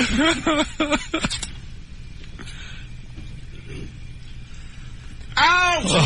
They both got. They both a nip apiece. Ouch! Baby, ain't no milk gonna come out of that. Dang. All right, Are you gonna make it? Oh, yeah. Dang, get them out of here. They're poking it. No, you gonna make it? Go away. Are you supposed to be touching that, Russ? Yes, I can touch it. I just can't yank on it. We want just. What's this ridiculous? We'll let you bet buy you out made? at $200 now. Yeah. Don't remember? Ma'am. I'm grabbing me some cat I'm ass. Brianna, not ma'am. Brianna and Kat. Squeezing my nipples. Ladies from the lodge. I just like to pull Here, you. move that. Quit pulling my ass out. I just like to pull you up. And stick your knees up here. Here he goes. Oh my God, where's the camera now? Russ. What? You can't do that. What? What? Well, go ahead. What the hell? Don't let them distract you. He's a double shot. Yeah. Are you guys going to kiss? No. Are you going to pay us? No, I'm about to, though. Do you smell chocolate? Yes, I do. I believe in me. All right, I'm letting you go. Mark Thomas just walked by. Just looked in the window. I got a 6-foot black woman up on the counter with her knees in the air. He just walked by and waved. Yeah, he did. Hey, how's it going, Russ? Hey, Russ. Is that normal around here? It happens. Were you just sniffing the console? So how you feeling, Russ? He's. You okay? You don't need to suck your shirt in that hard. Is he? Is he Not okay? that much. It's all right. Is he gonna make it? Dead pets. I'm thinking about dead pets. We're supposed to come here and dance for you. No, I can't handle it anymore. You can't handle what? No, I can't. I can't grab this. Nice big. Yes, you can. All right, give me a kiss. And and you're go. devious. Give it a kiss and go. Give me a kiss. We have to leave? How come I don't get no tongue this time? Because I want you to come back for more. Fine. By the way, the lodge invites you to join them for an evening of good music. What is this? This is the plug Dan promised them. Now you pay them money like Good real music, people. great food, fun and beautiful women. They're going to pay tribute to man's best friend. They're going to roast, toast, stroke, and pet the true one friend and ever-present companion. That when given the proper training will sit, stand, beg, roll over, and sometimes, look at that, that looks good to your chagrin, even play dead. Look at this. Come relax and enjoy the show. Look Oh, I know. Look Keep at going back. Look at the I know. Yeah, who's your mama? Who's your mama? Well, I'm taking my daddy right now. Tuesday the 26th at 6 o'clock at the lodge. All right. What are y'all doing with the dogs? It's not really dogs. It's a play on words. Oh, I get it. All right. Maybe it was a charity. That's right. All right. Bring your pets to the lodge. All right. You read all that. All right, you guys. All right, they got to go, Dan. Bye. Bye, sweetie. Can't take it? No, I can't. Okay. See you later. Kat and Brianna. Thanks. Brianna, Kat, Brianna, Kat and Brianna. Brianna and Kat. How you feeling?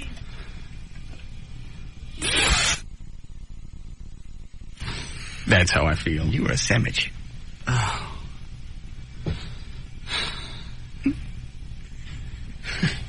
Oh, we get some great shots.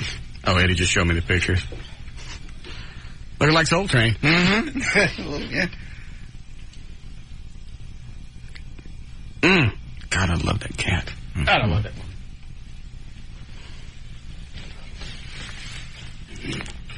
I ain't buying nobody out. Screw all of you. You gonna make it?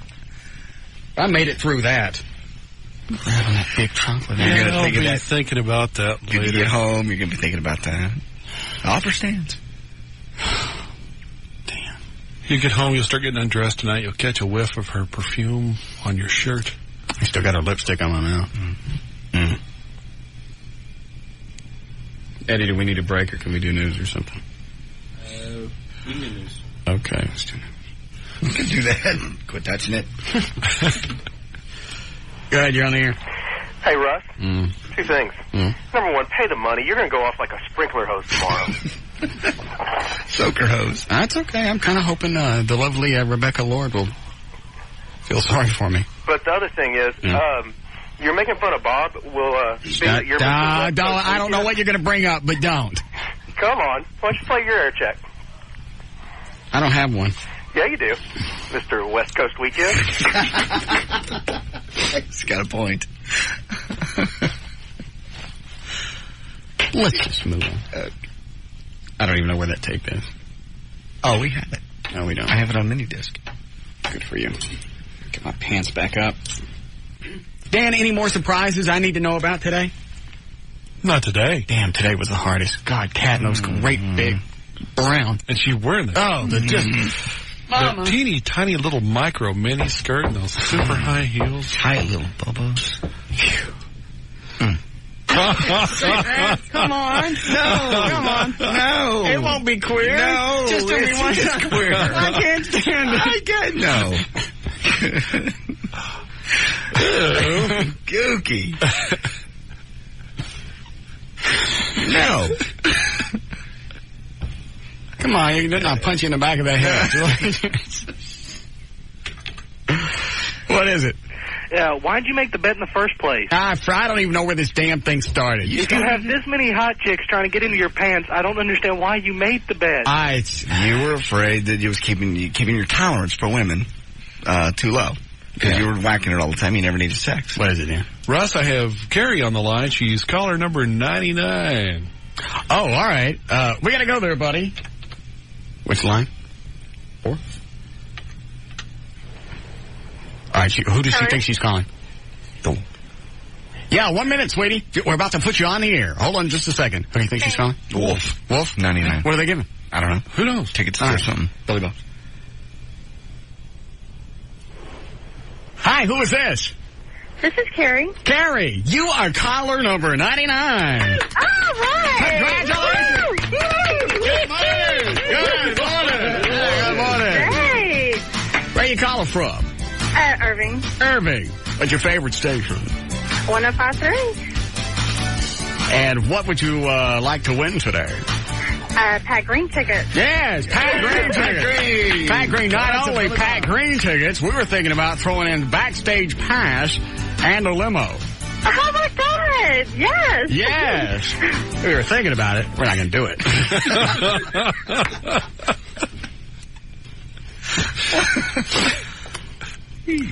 2 years this station ain't been country. How do they keep screwing up? I don't know. They still have it in auto dial. Yeah. Who knows? Well, she got the frequency right. Right. So she thinks she's calling the Wolf. Right. But she calls and calls 105. But says our frequency. Right. Uh-huh. Country people are idiots. And she's going to call back in a minute too. We got cut off. I like Dan's eyes when he looked at me from the other room. He got the great big bug thing. Yeah.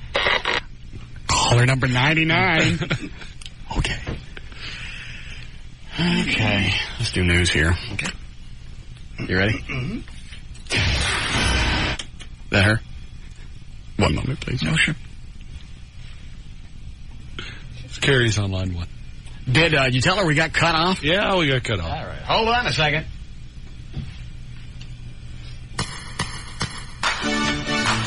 Carrie, we got cut off. Oh, hang on. There you are, sweetie. Okay. All right, are you a big, what was his name? Pat Green. Pat Green fan? Oh, yes. Really? I actually have a friend that's even bigger. Oh, yeah. Yeah. So you excited about going backstage? Oh, I'm very excited. And so I'm going to be taking my best friend, and she is going to be ecstatic. Really? Yeah. Well, we'll all be riding in the limo together. Oh, great. Yeah. So do you know who I am? That's okay. You'll find out. Actually, don't worry about it. You'll find out when we get in the limo. Okay. Sounds wonderful. And do you have a boyfriend? No. Oh. Single? Very. Well, we'll all be riding together. So not only do you get the limo ride and the backstage passes and the tickets. Tell them, Hollywood. Ooh. Well, we get... Oh, okay. All right, I'm done with that. Yeah, you're right. They are stupid. I'm embarrassed. I hit the delay, but what I told her was, you get all of this stuff, and we're gonna get. Okay. I get a lot of those. Most of them, I just tell them they called the wrong station and move on because we're busy doing something. But occasionally, gotta let the really stupid ones through. So twice she called the wrong station. Uh-huh. Who is Pat Green? He's just a country singer that's come up through the college ranks. He's huge right now. Oh. And who's Hollywood? Hollywood's their DJ that's on at night. I was trying to think of somebody that's on the radio she'd recognize. Oh, I got it. You didn't even know the jock that was I don't on know it. who's on. She didn't have an idea. All right. Yeah, it's probably her. All right, 524. J.D. Ryan's on the new 105.3 FM Talk with News. Thank you. Russ News brought to us by Guinness Imports. Federal officials say National Guard troops are going to start pulling out from the airports from their security duty at the nation's airports this month. Police will patrol the airports until a federal police force is developed to permanently watch security checkpoints. With 26 checkpoints, DFW will require at least 100 police officers. The Federal Transportation Security Administration has told airport directors to switch, and they have to do it by the 26th of this month. Doctors from the University of Michigan believe that hyper children don't need to be hopped up on mind-altering drugs. They just need sleep. As of right now, there are about 4 million kids on Ritalin, and it's probably not necessary for most of them. See, the doctors have found a very close link between hyperactivity and sleep apnea. That's when you quit breathing temporarily during your sleep. And that's what Dan's got. Yes, causes you to snore and lose sleep. Once you get over the wall of not sleeping enough, you've got a high amount of energy and a short attention span, the exact same symptoms of about 4 million of our kids. The doctors say this might explain why Ritalin, which is an upper, works on kids who already are overstimulated. Oh, yes. That's a great picture. Very nice shot. Like straight up at a 45-degree angle. That's Brianna up on the counter. Oh, cool. What's that doing? It's like a little movie. It's like 5 frames. Neat. Good. The latest. What happened to the phone we were supposed to get from Maury? Is anybody... Dan, has Maury called you at all today? Maury? No. You said you were going by last night. He called me today to get all the website information. Oh. He's going to chat with my web host, VertBiz, Mm-hmm. And he was supposed to bring the phone up today. We could have had the pictures of Kat and everybody in here with those great big brown... Oops. Did I say too much? It is. No. Okay. With those great big things in here, we could have had those on the web already. Somebody call Maury and tell him to call up here. Right. The latest marriage of technology and convenience going to put frazzled commuters in the drive-through fast lane at 5 area McDonald's restaurants after a motorist registers. Windshield-mounted tags used mostly to pay tolls in North Texas can now be used to buy breakfast, lunch, or dinner at McDonald's. The tag experiment will last at least 6 months at 2 Dallas and 3 Plano McDonald's locations. So you don't have to bring any cash. You just bring your toll tag. Look at that picture. And get your fries. Oh, that's a great one. Yeah. Wrapped around your neck. Yeah. Or legs. And, of course, my underwear. My pants are down. It's just me and my underwear. Very nice. Federal judges ruled that ex-Playmate Anna Nicole Smith gets $88 million in damages stemming from a court fight over the estate of her late oil tycoon husband, J. Howard Marshall II. Smith has fought lengthy court battles in California and Texas for more than $400 million. She apparently gets $88 million just for being, well, see, what, he died when he was 90. He died when he was 90. They've been married 14 months. She earned every penny of it. Because, you know, at one point or another, she had to touch that old man, that shriveled up 89. He died at 90. 90-year-old weenus. You know, she had to grab it at least once. That's worth $88 million. Oh, dear. I wouldn't do it. The whole family's out. They're not happy. They didn't let them go touch his weenus. He's dead now. After years of being driven crazy by Kramer, it's Jerry Seinfeld's turn to be the wacky neighbor. The former TV funny man has earned the ire of some of his Upper West Siders, with noise and dust being kicked up by his construction of his $1.4 million garage, all to house his collection of Porsches. The work has gone on for more than 2 years, and all his neighbors are mad because it makes noise all day and all night. He's building a $1.5 million garage. And you probably heard of that 31-year-old Aaron Bright, the high school teacher and wrestling coach in Avon, Indiana, who was suspended for biting the head off a live bird in front of the kids. Well, now he could be in more trouble. PETA heard about the story, filed a complaint, and demanded the police investigate possible animal abuse. PETA says the guy needs psychological counseling since he thought biting the head off a bird was, quote, and this is to quote the coach, good, clean fun. Oh, okay. Yes, Laura? What can I do for you? Hello? Yes, go ahead. You're on the air. Hey, I just want to let you know, the world doesn't revolve around your schlong, man. Mine does. Well, the real world doesn't revolve around it. But mine does. That's all you talk about. That's my world. There's more to being a man than getting laid. I don't care. There's more to being a man. I understand that. I don't care. Okay. What, you angry woman? Yeah. It's like, I'm sorry, what? It gets old after a while. Well, then don't listen. I don't understand what the problem is.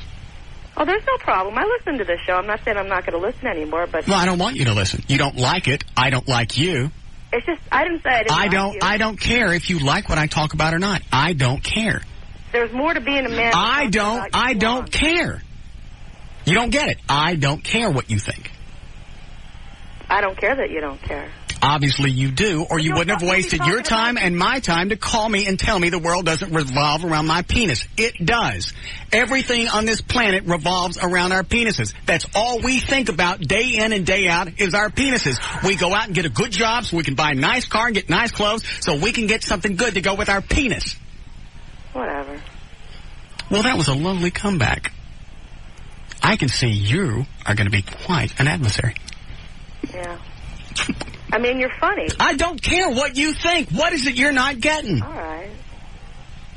Well, I don't care that you don't care. Just normal, stupid chick. Usually guys that are... I don't care. I don't care. Do you have a boyfriend? Do you have a boyfriend? Then go bother him. Usually guys... Because there's no way that anybody would put up with your crap unless you're giving them snatch. You don't get it. If I don't get any poon from you, I don't care what you think. You have no power over me. Your poon is powerless. You have powerless poon. Your poon is no good. Guys that are secure with themselves don't have to talk about it. I'm not secure with myself. I've said that. What's the matter with you? What are you screaming about? You're stupid, and you don't seem to get it. I love this. This absolutely makes my day. Happy birthday. I'm a listener, and all the listeners... I don't care what you think. I've told you, stop listening, go away. Go find a car with a windshield. God. I'm trying to get her to scream at me. She won't do it. Yeah. All right. All right, well, what are you going to do? I guess I'm going to go. I mean, you're just screaming, man. Right. And will you be turning the radio off forever? No. I don't know. I don't want you to listen. Okay. You're of no use to me or this show. Come on, sweetie. Back at you, man. I'm just saying. Oh, stingy. Stingy? You can dish it out, but you can't take it. I don't have to take it. That's what you don't get. I don't care. I don't care. All and right. Nothing you can say to me. Why don't you go take care of your kid instead of wasting time talking to a radio? I do take care. What kind of rotten mother are you? I'll get her twisted one way or another. Come on. What'd you say? I said you're an idiot. Who's watching your child?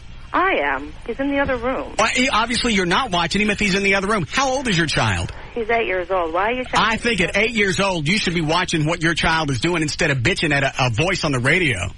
I wasn't bitching. I was just calling in to say, why don't you... Why are you watching your child? What is he doing this instant right now? He's playing Madden 2002. Right, oh, okay. And he's not doing anything else? No, it's just me and him here. He's in the next room. So you can't even see what he's doing right now? I'm looking at Why don't you focus on being a good mother and leave me alone? Come on, baby, get twisted. Oh, man. I don't know, dude. You don't know what? See, here's the problem. I'm going to explain it to you, and I'll give it to you like in 10 seconds. Why are you changing I'm going to straighten you out. Here we go. Oh. You can't control your life. You're not happy with your life, so you want to try to control me and my life. It's a projection of your own inadequacies. That's what's going on. So, sweetie, if you'd shut up, you'd learn something, and you'd leave this conversation a much better person. You can't control what's going on in your life, so you want to try and control things out of it, and it's not going to work. Go work on your life and leave us alone. All right. Go play with your child. Why don't you go spend some time with your child instead of planting him in front of a video game? I spend lots of... Obviously you don't. You planted him in front of the video game to come bitch on the telephone to somebody you don't even know. That's not true. Yes, it is. No, She's not going to scream at me. A video game. We just got into the store. I was doing You're so close. And I heard you What can I talking, call her? and it was funny for a while, and then you just go on. And Well, you know what? Here's what I do. Here's what I do in everyday life. When I watch a TV and a part comes on that's not funny, I change the channels. You switch the channel. Yeah. Okay. Why don't you do that instead of... See, I don't call up Channel 11 and go, hey, I don't like this part of Everybody Loves Raymond. Right now, everybody don't love Raymond. Get something else on. I don't do that. I flip it off. All right. Why don't you give that a shot? Okay. Or better yet, why don't you go spend some time with your child? I do. I spend... No, you don't. Obviously, you don't. You already wasted 8 minutes with me on the phone. 8 minutes you could have spent with that child you'll never get back for the rest of your life. You lousy piece of crap mother. Come on, baby, get it. Come on, take it. Are you finished? Yes, I am. All right. I'm just disgusted with you. You make me sick. You don't even know me, so you... Yeah, you don't know me either. Don't ever talk to me again. Don't listen to me. Don't talk to me. Don't ever call me here again. You're an idiot. Yes, damn. Very close. What, Eddie? Break? Oh, is that Maury? He doesn't have a spot today, right? Good. He ain't giving no phone number then. Hey. Maury. Yeah. Where's my phone? Which phone? Where's my phone? You know, Russ, until that thing is absolutely perfect. I mean, after listening to what you just went through, if it ain't perfect, I ain't bringing it to you. What's I am not... What? Just tell me where the picture phone thing is. It's right here at the store. How come I don't have it? Well, because it doesn't do what I told you it would do. I don't know how to make it do what I told you it would do. Did you guys talk to Vert Biz? Yeah, we talked to him, and Yes. he's going to call you and me tonight because we want to be careful that we don't just fix it where everybody can throw pictures on your website. Oh, I got it. Right, and so that's what we're looking at right now. All right. But it'll be right. It's going to be right. Plus, I don't want you mad. I mean, I'm not I have to mad. be careful. I'm putting my kid off in front of a TV set and leave. I'm never coming back on my... All right. So, Don't answer the phone or nothing. I got to call you tonight then? Yeah, All right. Come by when you get on. I'll stop by on the way home. No, you won't. Yes, I will. Okay. All right. Okay, bye. All right. Okay, there's news and information brought to us by the Crystal Chandelier. Will be there tonight, 9 to 11, I-35 Bear Creek, south of downtown Dallas. T-shirts and goodies. See you at the Crystal Chandelier. More of the Russ Martin Show coming right up.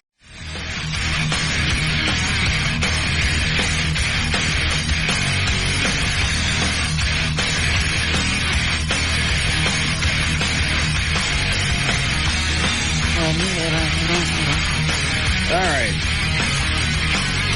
Do a check on traffic. Jonathan Dodge at the controls of the new 105.3 FM Talks White Lightning. Why, thank you, Russ, on this report brought to you by Guinness Imports and Quiznos. Northbound, 75 Central on the ramp to westbound, 635. Hell, I don't even know why I bring it up. It's the normal delays due to the stupid-ass high-five construction. You know it's there.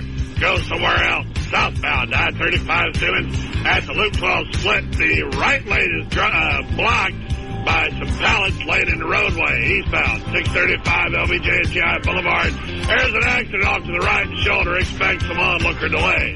Southbound, I-35 Simmons at Reunion. Minor delays due to an accident. It's off to the shoulder. People still slowing down to look. Northbound, 75 Central just before Lemon. There's a minor traffic problem due to the accident off to the left shoulder in the left center lane. It's not causing a heavy delay, but it's enough. Northbound, 75 Central. I did that. Westbound, I-20 at I-45. Watch out for emergency crews working on another car fire that I missed. That's not good. Northbound, 75 Central, just past Northwest Highway. Minor delays due to an accident. The accident is out of the way. The delays still remain. Westbound, 190 the George Bush Turnpike, just before I-35. Two center lanes are blocked by a multi-vehicle accident. And finally, in Fort Worth on I-30, there's a... Never mind, that one's over. On 183 westbound at Amon Carter Boulevard, minor delays. Do you actually go and look at these traffic backups, or you just listen to KRLD and write their crap down? No. I got the little computer thingy in here, but I don't always pay attention to it. All right, go. And then I look down, and there's ones that I'm looking at, but they're... I got it. Never mind. This report brought to you by the Texas Lottery. Be on the lookout for huge scratch game winnings play cash rewards. New from the Texas Lottery, you can win up to $25,000 blank cash reward today. That's traffic. I'm Jonathan Dodge. And the new 105.3 FM. White. Lightning. Thank you, Jonathan. All right, partly cloudy, windy tonight, 60 for the overnight low. Some morning clouds tomorrow, then sunny, very windy, 77 degrees should be the high. We're at 72 and cloudy now at the Talk That Rocks, Texas, the new 105.3 FM Talk. All right.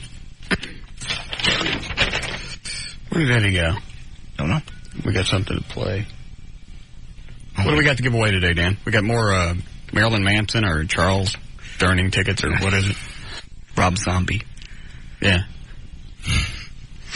What? Marilyn Manson? I don't know. What tickets do we have to give away? We have Rob Zombie. Who's Charles Dunning? He's an actor. Oh. We have tickets to give away to see him. I don't even know where that came Charles from. Durning? No. I think I was going to say Charles Manson. Since I'm a big Charles Dunning. Rob Zombie as well. Rob Zombie. And he's performing where? At the Bronco Bowl Friday night. All right. What games do we have, Eddie? What did I tell you? All right. We'll be playing What Did I Tell You? While you get 3 people lined up, stop it with the bug eyes. I'm going to try and get one of these neighbors on from the chick that ran into the guy and he jumped through the windshield. He didn't jump. He didn't jump. At least not voluntarily.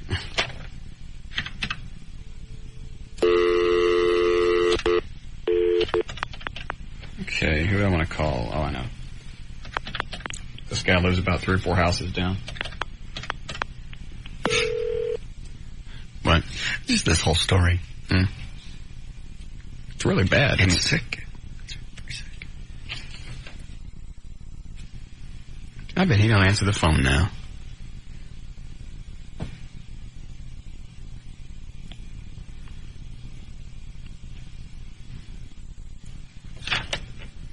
I clicked over to call notes.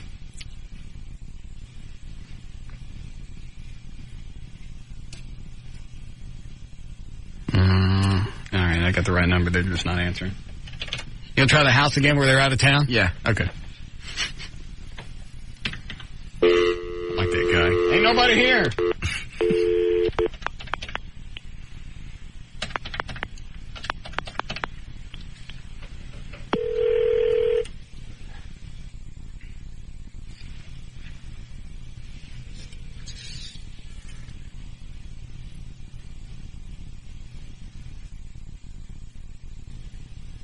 I bet nobody in that neighborhood's answering the phones now.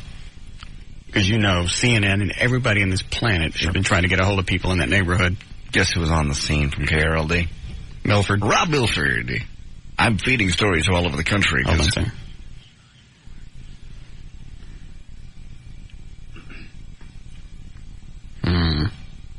I got a voicemail again. So what did he have to say? There's nothing to see. The car's gone. The body's gone. There's a garage. They sent him out there.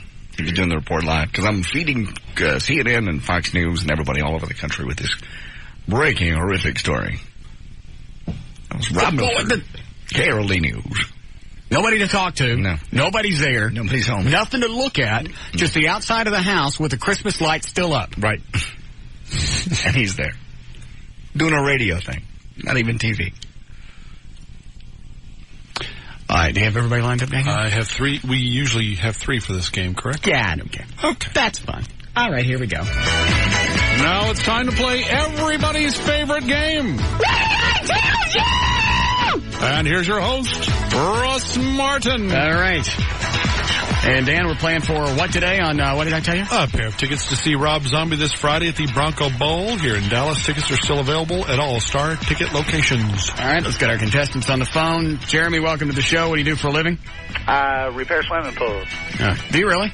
Do I do it? Yep. You do the ceramic work, too? Everything.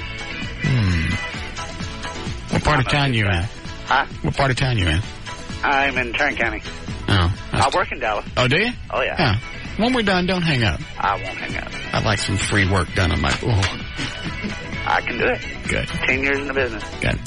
Ronnie, welcome to the show. What do you do? I work in the auto glass repair business. Yeah, okay. Anybody got any chip windows? No. I know somebody in Fort Worth uses that. Yeah. What about you, Cecil? What do you do? Supervisor for a tool company. All right. All right, I'm going to ask you questions about the show. If you know the answer, say your name, give me the response. Everybody got it? Yeah. Got it. All right. Here we go. Question number 1. Who on the show thinks that he needs a butt suck, but it's really... Ronnie, so. Go ahead, Ronnie. Who's Russ? Yes, but it's really because his pockets are full of mayor's DAs and about 20 rolls of toilet paper. By the way, when's the election for DA? Is that next week? I don't know the exact date. Eddie, do you know? I believe so next week. Yeah. We should try and get, who's the guy that we're endorsing, our new friend? Finn. And David Finn. Yes. We should try and get him on and whoever the current DA is. Bill Hill. Do a little debate. Okay. And you know damn well Finn is going to jump all over Hill's ass about this whole thing with the fake drugs and all the other stuff. Right. Send out a call to both their offices and see if they want to come on next week. Yes, sir. Because I want David Finn in our back pocket. Okay. Ed Oakley just got a raise from Laura Miller. She put him in charge of something. That's our congressman or councilman buddy. One of the committee chairmans now. Yeah. She kicked everybody off that was supporting Dunning. Yeah. Good. All right. So, whenever the thing is next week, set it up for the day before. Okay. All right, here we go. Next one.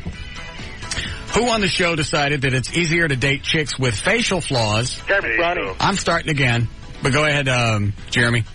J.D. Ryan. That's right. Who on the show decided it's easier to date chicks with physical flaws than it is to lose weight?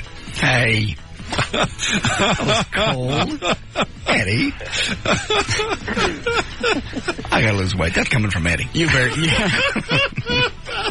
Eddie, he's got a point. Okay. Oh, let's get both of them later. You got a point there,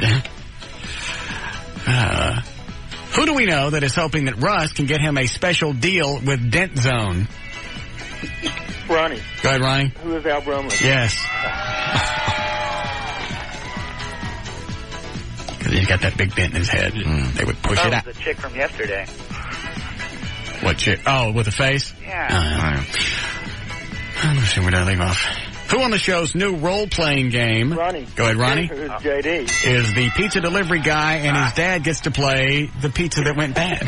Parmesan cheese. Who said Parmesan? Is that you, Ronnie? What, me?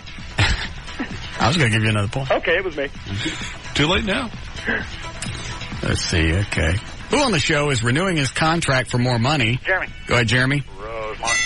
Because all the free stuff he gets from listeners just isn't enough. God, the truth. You get free stuff. I get whatever's left over what you don't want.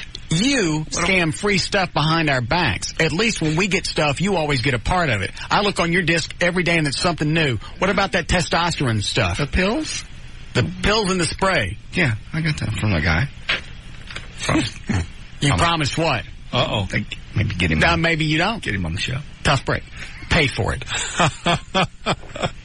At least what I get, everybody gets some. I quit taking her calls. Yeah, when are we going to get Did him you on? promise him he I thought maybe I could just get him on. And talk about what? The testosterone pills. You take it, and what happens? It gives you more testosterone. There's the interview. Oh, okay. What else is he going to say? Well, he talks about how alcohol and things diminish your testosterone. There's the rest of the interview. Okay. So I quit taking their calls because they keep calling going, yeah, when we're going to get on the radio. How much was the stuff that you got? It's about $30. You sold an interview for $30? Yeah. I didn't really sell it. You go sit at Hargett's desk. Okay. That's the new punishment. Yeah. All right, let's see. There you go. On the show, movie contract. Who on the show's wife had his balls removed? Ronnie, go ahead. Who's Dan? To make room for his new tracking device.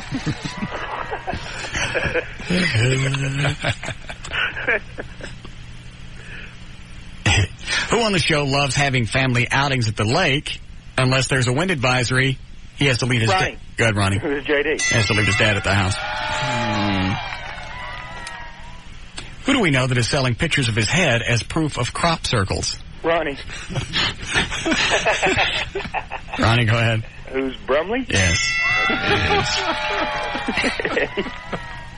Actually, this isn't Jeopardy. You don't have to do it in question. No. Who on the show has become such a commercial whore? Ronnie. Go ahead, Ronnie. J.D. Yes. that he even does spots on other stations. Hey, I didn't know about those. Did you get money? Did you get paid for those yet? No, I put an invoice in. Did you add the penalty like I told you? I certainly did. 20%. That's perfect. That'll make him mad. Because you know how Mark Thomas is. He was doing it. He's going, I'll just take this. I'll put it on the other stations. If I don't get caught, I'm in the clear. If I get caught, I just got to pay him for the talent. He's throwing a penalty in there. Who on the show wants to become a commercial whore? Ronnie? Go ahead. Who's JD? No. Wants to become... Jeremy. Yes, Jeremy? Dan. Yes. Wants to become a commercial whore, but he is limited to only getting things that his wife can use. Dan. Yes. Who hung up? Hello? We lost somebody. Ronnie and Jeremy? I'm here. Ronnie? Yeah. Jeremy? Jeremy. Ronnie? Ronnie here. They're both. What was the score, by the way? Cecil's gone? Yeah. All right. They didn't have any points anyway. No. Ronnie's got 7, Jeremy's 3. My ass is biting the seat. Okay, What's the score? We just told you, shut up. Who on the show spent his weekend spraying his house for a dust mite infestation? Jeremy, go ahead. Who? Russ. No. Ronnie. Ronnie, go. Who's Russ? No, it's still in. Dan? I don't get it. JD have... His dad. Dust mites. Dust mites. Oh, JD? It can't all be Jules. Who on the show makes fun of college boys having fun, but loves showing and rubbing his clown on anyone nearby? Ronnie. He also tans with JD. Go ahead, Ronnie. Who's Russ?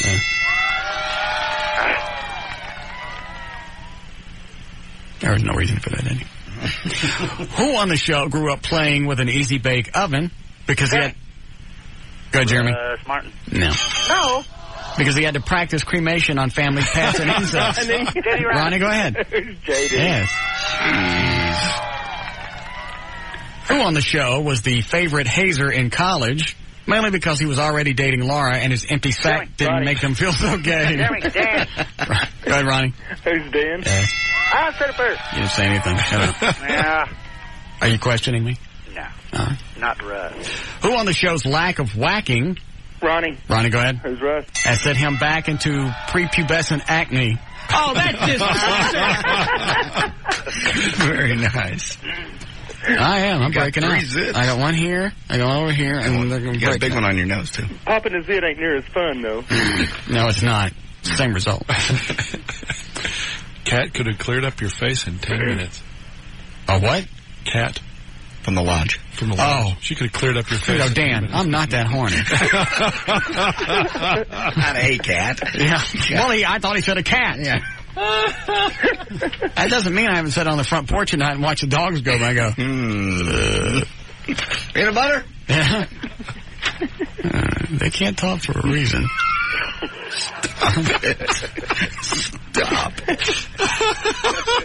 God.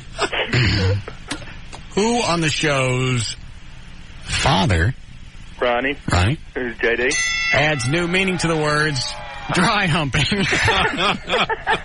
That's the last one. What's the score? Final score, Jeremy has 3, Ronnie has 12. All right. Good God. Congratulations, Ronnie. You're going to go see Rob Zombie this Friday at the Bronco Bowl here in Dallas. Tickets are still available at our Star Tickets outlets. More of the Russ Martin Show coming right up. No, I heard him.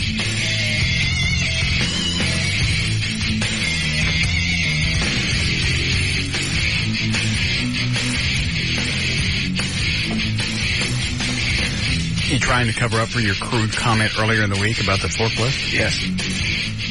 I felt bad about that. And it's the Listeners Foundation. So go ahead and scream at me. I expected it fully. I expect a memo. No, you've just ruined the whole thing. How have I ruined it? It's part of the Listeners Foundation. It's just like the thing with the kid and the bike. I'm not giving TXCN the information about that kid. I don't care if Jolene DeVito comes up here. They're not doing a story on us giving a kid a bike. They can say Santa Claus brought it. They can say an anonymous donor. They can say a local disc jockey. But the whole thing about getting banners and stuff, and you see the interview with the jock, well, we just want to do that to help the kid. And a banner. If you really wanted to do it, just do it, and then keep your mouth shut. Well, I'm just telling the listeners because it's the Listeners Foundation. You were just trying to cover up the fact that you said something crude Was it Monday? It was Monday, whatever day it happened. Yes, I did. And I've apologized. But I feel bad. But what you did was a very nice thing. I didn't do anything. Yes, you did. In fact, you lied. Now I got to send a check over. No, I didn't lie. I just need to be able to put the money in, like, to know where it goes. We're not touting it to the media. I'm not asking Brumley to write a column about it. I'm not asking Channel 4 to come up, and I'm just telling people to put the money in where it went. I don't think that that's out of line at all. You yourself titled it the Russ Martin Show Listeners Foundation. What does that mean? That means they should, when we write a check, they should know where it went. I know, that was part of the rules. I don't have to explain where the money's going. I don't have to. It's a very nice thing. And I decided, even though they invited, I'm not going over there tomorrow. The KMEO. They're having a big John LaBella tribute thing tomorrow on the air. And they got jocks that have come over. I didn't know the guy. Yeah. I knew his name. I knew the name LaBella and Rhodey. I knew Kazoo. I don't even know what years it was. Late 70s, early 80s. 10, 15. I think they did it 12 years. You know, Eddie? 12 years. Whatever it was more than 10 years. Yeah. Very successful. I'm not saying it wasn't worth listening to. I don't remember. I was in my teens. I don't know what the hell was going on. All I remembered is they used to throw Reiner down the stairs. That was my favorite part.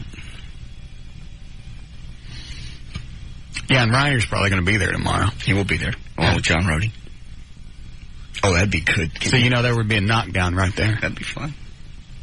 Eddie will go. I'd have to kick a 50-year-old man's ass. Grab him by those great big long effing elephant ears. Drag him around. Oh, that'd be kind of funny just to make him uncomfortable. Right. Using someone else's memorial to make somebody feel uncomfortable. Now it's Russ Martin. All right, I may go then. Hey, Reiner, why don't you let us kick you down the stairs for old times? Grunt. That was his claim to fame. He was he a sports guy? I think he came and did the sports, and then they said, all right, get out. Boom, boom, boom, boom, boom, boom, boom. Every time.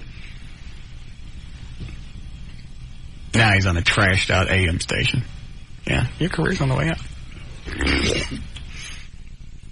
You are an innovator. Well, your earlobes are on the way down.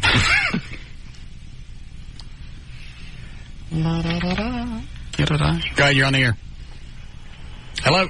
Russ. Yes, sir. Respect them. They're good people. Who? LaBella, Rhodey. Who said I didn't? What are you talking about? Okay. What are you talking about? Just give some due respect to the man. What did I say? I think he was thinking you were talking about the ticket. That's not what we're talking about. No, the hell with the ticket. What are you talking about? The way you're replying about LaBella and Rhodey. What about it? They were. I'm saying I don't. Are you at their time? Did you have the radio on? Did you hear what I said? Yeah. All right. So you want me to do what? Give them the due respect. Did I say anything bad about the man? I believe they were on the air for 13 What did I just say? Did I say anything bad about the guy? Why don't you say something good about the guy? I just said I don't know anything about him. Must be. What do you want me to do? Get on the air and lie? He was a great guy. I just told you I didn't know him. What do you want me to say? That's fine. Listen to your viewers. Give him due respect. I don't have to do anything. I'm not going to get on the air and lie to make you happy. Won't make me happy. It'll make it just. Make what just? I'm trying to figure out what this guy's actually thinking, because every time somebody calls in that's inanely stupid, you really want to know what's going on in their head, because in his head it makes sense. What he heard. What is it? Shut up! What is it you heard that makes you think that we were being disrespectful? Well, the concept that you were going with. Which was what? I'm going to give you the chance to explain it in your own stupid way, so possibly I can understand it. We can come to some kind of meeting of the minds. Let's go. I'm not going there today, Russ. No, you called. No, screw you. I eat it. He wasn't listening. I got $50 explains to anybody in this room what he meant. You're out. He wasn't listening. You were being very respectful. And you sent a check to the family. Shut up. Right. You did. That's what got the whole thing started. Moron. Not you, the guy. Yeah, what is it? I want to know who we're supposed to support with, since Laura Miller. Yes. We got her in office, and now she's hassling the topless bars. She's always hassled the topless bars. And you know what? Here's the reason I didn't even make that an issue, is regardless of who's against the topless bars, they're not going away. They can give them grief all day, all night, twice on the weekends, and they're not going anywhere. All right, what can we do as our part to keep these topless bars in business? You go in there and you spend all the money you've got. Well, I'm already up to that. Appreciate it. All right. Bye. Support them. Line one. Yes, James. Hello. Yeah, James. Yeah. Am I on? Yeah, go ahead. You're on the air. Yeah, Russ. I don't know LaBella at all either, but you were kind of being disrespectful there for a second. How? You were like, when was he on the air? For a couple years. James, I'm not going to turn this into a show where it makes you happy because I say the right things. I'm telling you the way it was. I don't remember. Okay, and I'm not going to get on and lie to make you happy. That's fine, but if if it's fine, then why are you? No, you don't. You're not going to win this. You're not. Well, I gave you. Shut up! I gave you the truth, and you don't like it. I don't know. I don't remember. I didn't listen. I heard a little bit in college, and that was it. I sent my condolences. Okay, well, I'm just going along with that guy. You're what? I'm just going along with the other guy saying you're being disrespectful. How? You know what? I'm gonna shut up. I'm gonna sit down. I'm gonna move back to the studio. I'm gonna let you finish because you're driving me nuts. All right. Explain to me what I said that you didn't like, and I'm doing this to kill time because it's after 6 o'clock. Okay. All right. Great. You're just trivializing this guy's career, which I don't know anything about it either. Said you moron. No, I'm not. You just oh Jesus! Don't give it. No, don't hang up. You there? You just all right. You just repeated that, and listen, just let me finish. That, and you're going on about the guy's memorial service about, I'm just going to show up just to spite the people that are there memorialized. What did that have to do with LaBella? You know what, you guys, seriously, and I mean this as sincere as I could be, you guys really need to find something else to get pissed off about. There's too much other crap going on this planet than to worry about this. Seriously. I'm not getting pissed off. You're being disrespectful. Right. Is this another one, Dan? Where are they coming from? Out of the woodwork today, man. I think they missed it when we changed channels from the LaBella and Rhodey thing to Reiner. I think that's when they lost it. I don't care. Because we're slamming on Reiner because he was part of that show. It had nothing to do with LaBella. You don't care less? I know, but that's where they... Well, line 3's not mad at you. It's JD. Oh, okay. Oh, great. Go ahead, Alex. You're on the air. Yes, Russ. Alex. I just like to welcome you to the show. Oh, thank you, sir. And how much I enjoy the fact that you picked our show to listen to, and you've chosen this time to call in. Hold on, JD telephone. Thank you. Yes, Alex, what'd I do wrong? Well, you're talking about flying forklifts. That was disrespectful. Hey, we don't need to bring that up anymore. He's right. Alex is right. But we don't need to talk about it. Stop that, JD. I've apologized for that. I said it was a slip. Oh, now, goodbye. There you go. Bye. Run. I've apologized. It sounded, at the moment, I wasn't making a relation, but it sounded funny in my head, and I said it, and then the moment I said it, I apologized. That's why I brought up the thing about the check going to the LaBella's widow. I'm trying to make up for it. And I've apologized. Quit it with the check. Yeah.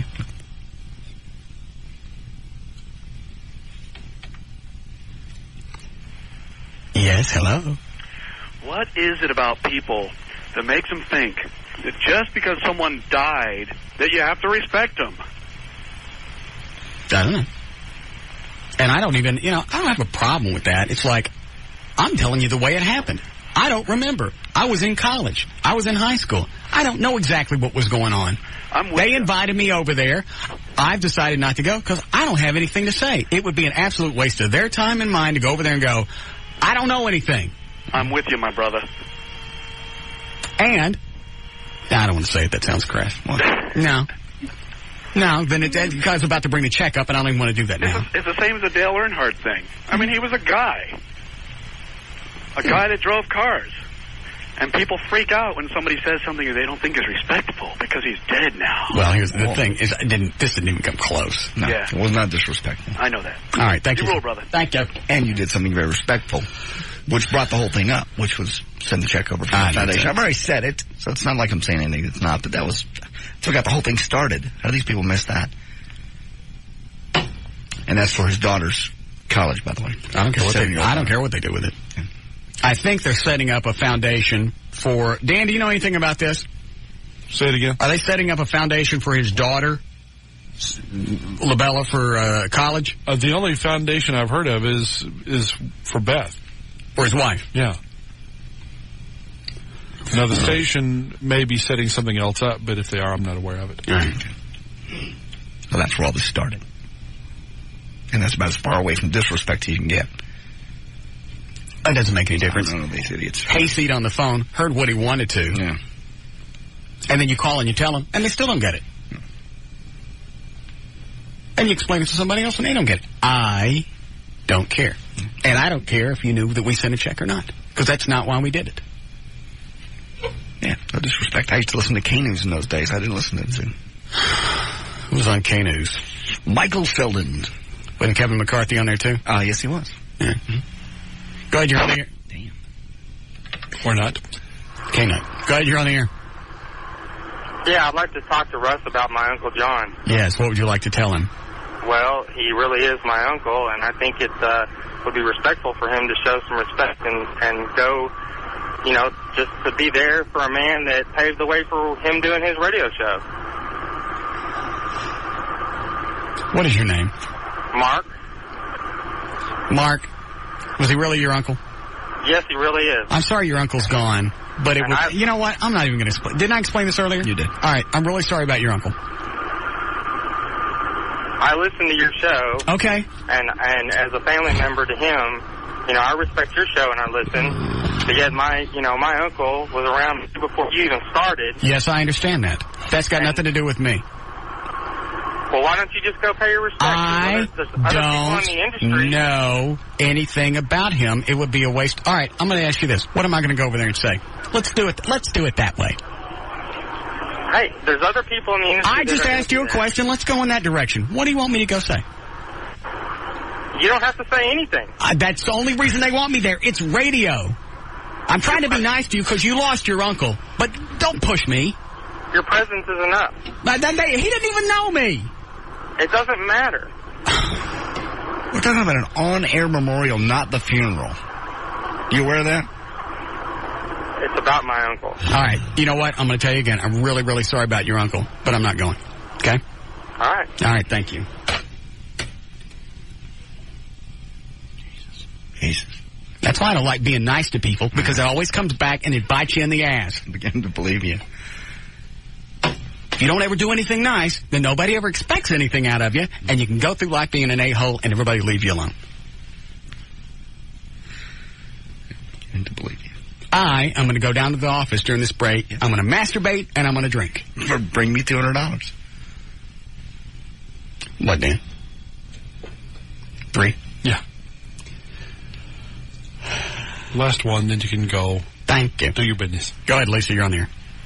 Right. So I just wanted to say that you would really be a hypocrite if you went and made your comments on the radio. I mean, at least you did your dues. You did a nice thing by sending a check from the foundation. Did a great thing. Now people need to back off and leave you alone. Thank you. You're welcome. Now go play on your break. Thank you. You're welcome. And it's a chick that got it. How about that? Yeah. The doofus guys are... How unusual. Yeah, normally it's the other way around. All right, we'll be back. More of the Russ Martin Show coming right up.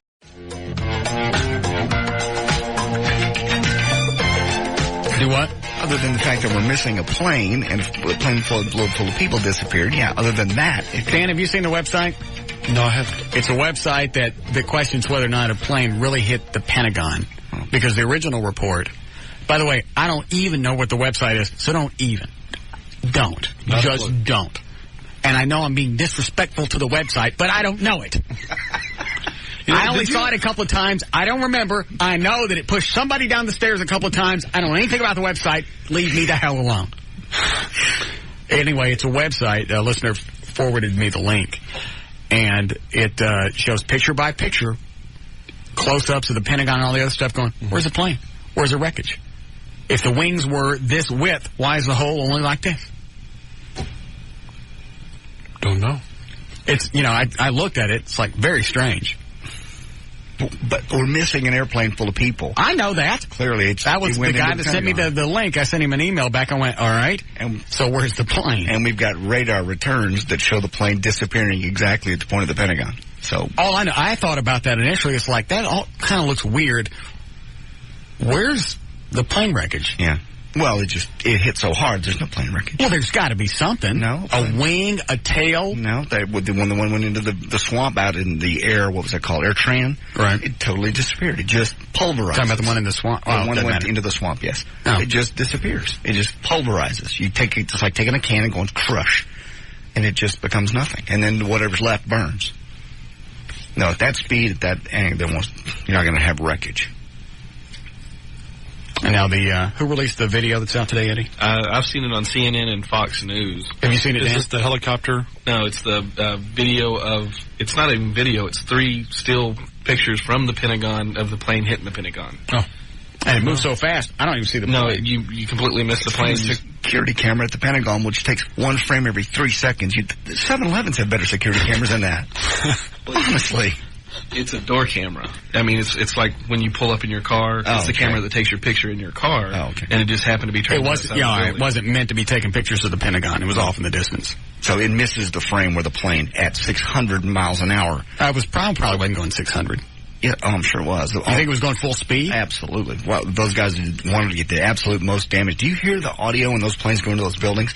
They have those engines all the way. What they call I don't think I've heard the audio of the one that hit the Pentagon. You're going to hear it Sunday night on Channel 11 on that news because they were filming in the street and you can hear it screaming. Oh, I saw that. Where they're doing like an interview or something over here. As you're looking at the screen, they're to the right, and then all of a sudden the camera pans to the left and up. Yeah. Because you hear the noise, and they see it going inside of one of the trade centers. You can hear and the engines are screaming. Those guys wanted to hit as hard as they possibly could. They hit the engines all the way, what they call all the way to the glass. Well, but the one that hit the Pentagon, they had people fighting them. No, that's the one in Pennsylvania. Oh, nobody fought? Nobody fought going to the Pentagon. Well, why'd they go into the Pentagon? Why didn't they go into the White House? Because that's what everybody thinks they were going for. They couldn't find it. No, the one in Pennsylvania is the one that was supposed to go to the White House. Was it? Yeah. Oh, okay. Well, they said it took a circle toward the White House, and they think the guys couldn't locate it, so they came back around and got the Pentagon. And this is the scary thing about all this. Had they been able to locate it, they could have planted that son of a bitch right there in the middle of it. Absolutely. They never headed that way, according to the radar. You know something freaky I heard when I was listening to the tapes of Bob? It was 1972. The air check from earlier? Yeah, and I don't remember where it was on the tape, but the guy says, oh, and if you're going to the airport, expect delays because of the recent hijackings. They're going to be checking your baggage. This is 1972. They're going to be checking your baggage and your credentials. Late 60s, early 70s were just loaded down with hijacking. Yeah, in the 70s is when you heard about all the air marshals. Yeah, and then it just the lax between then and now led right up to this. Yeah, now you get on with Sam's card. I don't get that. I almost want to go to the airport with a Sam's card just to go, hey, I'd like to get on. Can I get over there? I lost my license, which I really had. And now who was the guy that just got on? Congressman, yeah. Got the story up here. He did the same thing in Little Rock. I don't get why they would not believe his... Yeah, they wouldn't take his congressional ID, but they took his Sam's card. Because they probably don't see too many congressional IDs. These tardos probably see tons of Sam's IDs. In fact, they probably are the ones that stand out there in front where you flash your card when you walk in. Right. Congressman Mike Ross was asked to show his ticket and some form of ID, showed his congressional ID. They said, nope. Showed his Sam's card. They said, welcome aboard. Go ahead, you're on the air. I was just calling to tell you that it didn't slam in. I think it slammed like right before the Pentagon. It actually hit the ground. It actually hit a helicopter pad. It didn't right in front of the Pentagon? Right. So it kind of hit and then bounced, more or less. Yeah, and like the rest went in, and like the pieces flew into the Pentagon. And scattered. It just seems weird. I mean, I really believe that the plane hit it. I'm not going on the thing that it didn't hit it. But it just seems weird that looking at those pictures, from day one, I never saw anything. I never saw remnant one of the plane. No, not at that speed you want. I've seen video of a B-52 going sideways into the ground. And Thanks, sweetie. It just evaporates. There's no wreckage. It just because it's that lightweight aluminum or whatever. Yeah, it's just metal. And at that speed, with that much heat, it just goes away.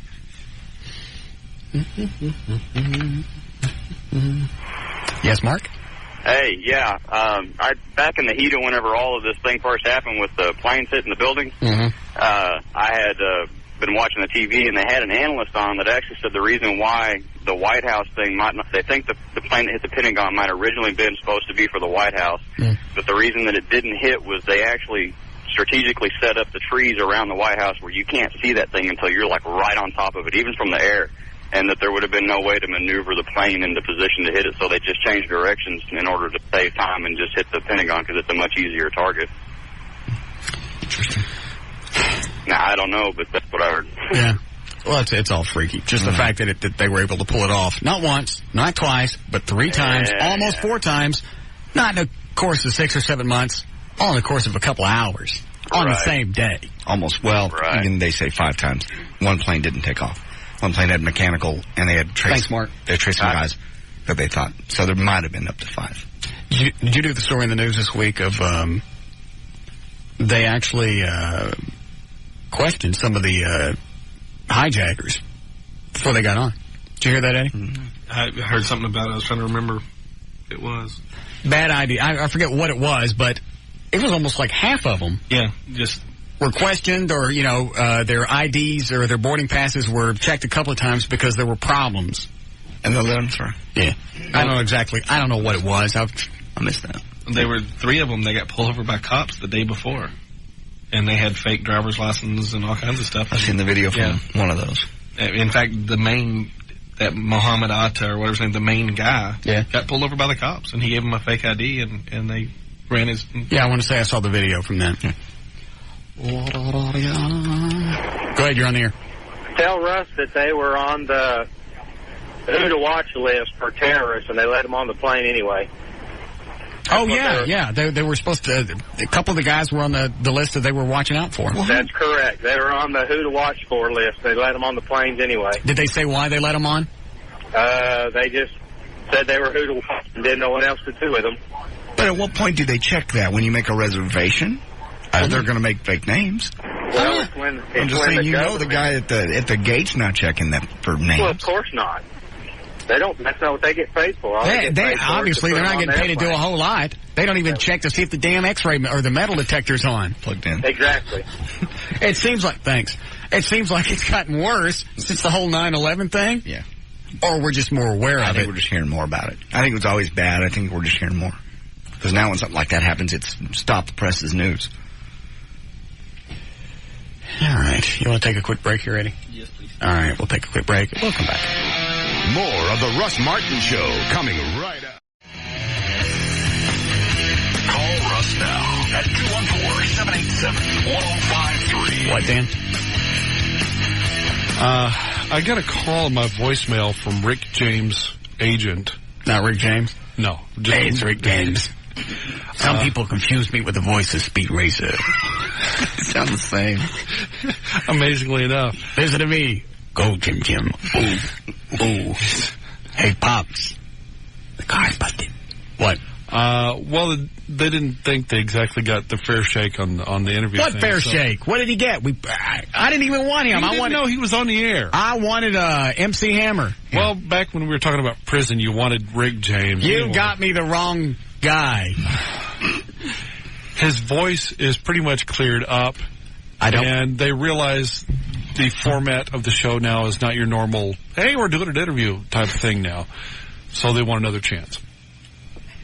What's he going to talk about? I don't have anything to ask him. He had 2 hits that I know. I know I'm being disrespectful. I don't remember. I remember Super Freak and some other... Eddie's got his hand up. What is it? Ask him about making love to Linda Blair. No, he didn't. Oh, yeah, they dated. They did not. You're kidding. Yeah, back when she did her Wii spread. What We spread? We magazine. Oh, she naked in We? Oh, yeah. Did she show her whoosh? Yes, she showed everything. She showed her whoosh? Whoosh, yeah. I didn't know that. I didn't either. I know she was like naked in a movie. Yeah. But I didn't know she showed her whoosh. Yeah. But she was with... How long did she date Rick James? I don't think it was very long. It was like right when she was trying to shake the child actor image and started doing the women prison movie shows. We could ask him that. Rick, did you bang the Linda Blair? Yes, I did. It was good. Okay, thanks. Now I'm on tour. I'm on tour. One of my greatest hits. Listen to this. Super freak. Super freak. Like being there, isn't it? Hey. No. Sorry. I'd rather talk to Linda Blair, ask her what the hell she was thinking. Which, to do the We spread or to date Rick James or both? I don't know. Yeah, both. We. I never knew she was in We. You could come out in Playboy or something. But We? With We, do you show, We? No. No. I think in the magazine itself you did, but I don't believe that she did. I think hers was pretty upfront spread. But she showed her bush. Yeah. And she dated Rick James. Yep. He just looked greasy. Yeah. Yeah. And it's got nothing to do with being black. He could be white. He could be any color. He still looks just kind of... And probably time has not been kind. Well, it doesn't you matter noticed now. the pictures on the... his Best Of album? On his Best Of album? Yeah. Those look like 20 years old. Yeah, I dug around in there, you read the credits. The picture credits are from the Rick James archive. Oh, so they didn't even know... No, they're from the record company archives. Those are from, 70s. I don't know the reason to have him back on. Okay. A, I wanted the MC Hammer. B, I don't even know that was really Rick James. Well, according to his agent, that was Rick. He's talking like this. He was sick. Well, normally when you're doing radio and you're doing an interview, you'd like for the interviewee to sound like the person that you're supposed to be talking to. It could have been anybody. It literally could have been me on the other line going, yeah, Russ, I'm touring right now. You did a better interview, actually. Oh, You at least answered the question. Yeah, you did. So did he ever grasp that he was on the air? No. He never knew. He thought the entire thing was a pre-interview. Like a producer just talking to him. Yeah. Oh, okay. He thought we were just hanging out and joking around, getting ready for the interview. I don't want to talk to him again. I want to talk to Linda Blair, find out what she's thinking. I'd like Linda Blair, please. We've had her on before. Did you guys keep numbers? Have you? Yeah, but I don't know if I can get her on in 2 minutes. Yeah, we had her on, 5-6 months ago? Yeah. Yeah. And then... It was back in October because we were promoting the thing on Fox. That's right. Fox Family or one of the Fox channels. I can't remember which one it was. She invited me out. I think she was just being nice. Could have been. She's in love with Rick James. Yeah, I mean, obviously, I don't, I'm not any uglier. Why are you making a face? Say a word. I was just thinking of something funny. After all Russ has done for you. I haven't said a word. What were you thinking? Nothing. What? Not a word. Linda Blair, yeah. Rick James, I don't want any more Rick James. Okay. We covered him and his hits. Super Freak and something else. That covers it. Go ahead, you're on the air. Hey, I was calling about airport security. Yes. I went to Las Vegas on business earlier this week, and up at DFW, they stopped me twice for random checks. Yes. And coming out of Las Vegas, they stopped me once. You must be hot. Are you hot? No, not really. Okay. I didn't get it, But... You're not Rick James hot. Pardon me? Never mind. Go ahead. But the guy even, they x-rayed my stuff and put it on, and then they had my What are the questions now they ask? Because I haven't flown since September the 11th. What are the questions? The exact same one. Have you left your bag alone? That's the same questions they ask. But when going through security, you now have to show your ticket and a form of identification. Then you go inside, and they sniff the bags with that little mechanical sniffer, and they make you take your shoes off. No, I didn't have to take my shoes off. You didn't? The guy literally opened my bag and took out all my toiletries. All right. Held pointy manicure scissors, looked at them, put them back in the bag. Well, that's their job. I'm glad. To confiscate them. He put them back? He put them back in my bag and said, "Okay, ma'am, thank you. You can get on the plane." Well, how now. short are they? Huh? How short are they? The manicure scissors? Yeah. Yeah. I mean, what is it, like a quarter inch? Yeah. Well, they're a little bit longer, but not much. You probably do more damage with a ballpoint pen. Yeah, maybe so. Somebody showed me a pen that it looks just like a regular pen, but as you pull both halves, like, you're pulling the top off, Yeah. it exposes a blade. Oh, my. It's like 2.5 inches long. That would show up on through an X-ray, though. Why? Not if it's in your pocket. If it's a metal blade, then it'll set the alarm. Well, they wanted me twice, too. They wanted you? They wanted me twice. I thought, but, I mean, I guess I'm glad. But Would you date Rick James? I don't think so. Let me just think about that. No. Especially if you're like Linda Blair. You can get any guy you want. Why would you? It's like with Carmen Electra. Oh. And Dennis Rodman. Dennis Rodman. Damn. And once again, let me admonish the jury. It's got nothing to do with the fact that he's black. It's all with the fact that he's gross. Yeah. Nasty. Rodman, you just feel like you would need a shower every time you're in the same room. I can't imagine that thing crawling on top of me. Ooh. With a great big stiff thing. All right. Well, Thank you. Bye-bye. You get Linda Blair? Not yet. You've had several minutes. 3 minutes is not enough time. Eddie, what time we got to be out of here? 7:03:10. 7:03:10. All right, we got time for a couple of phone calls. We'll get out of here. Yes, hello?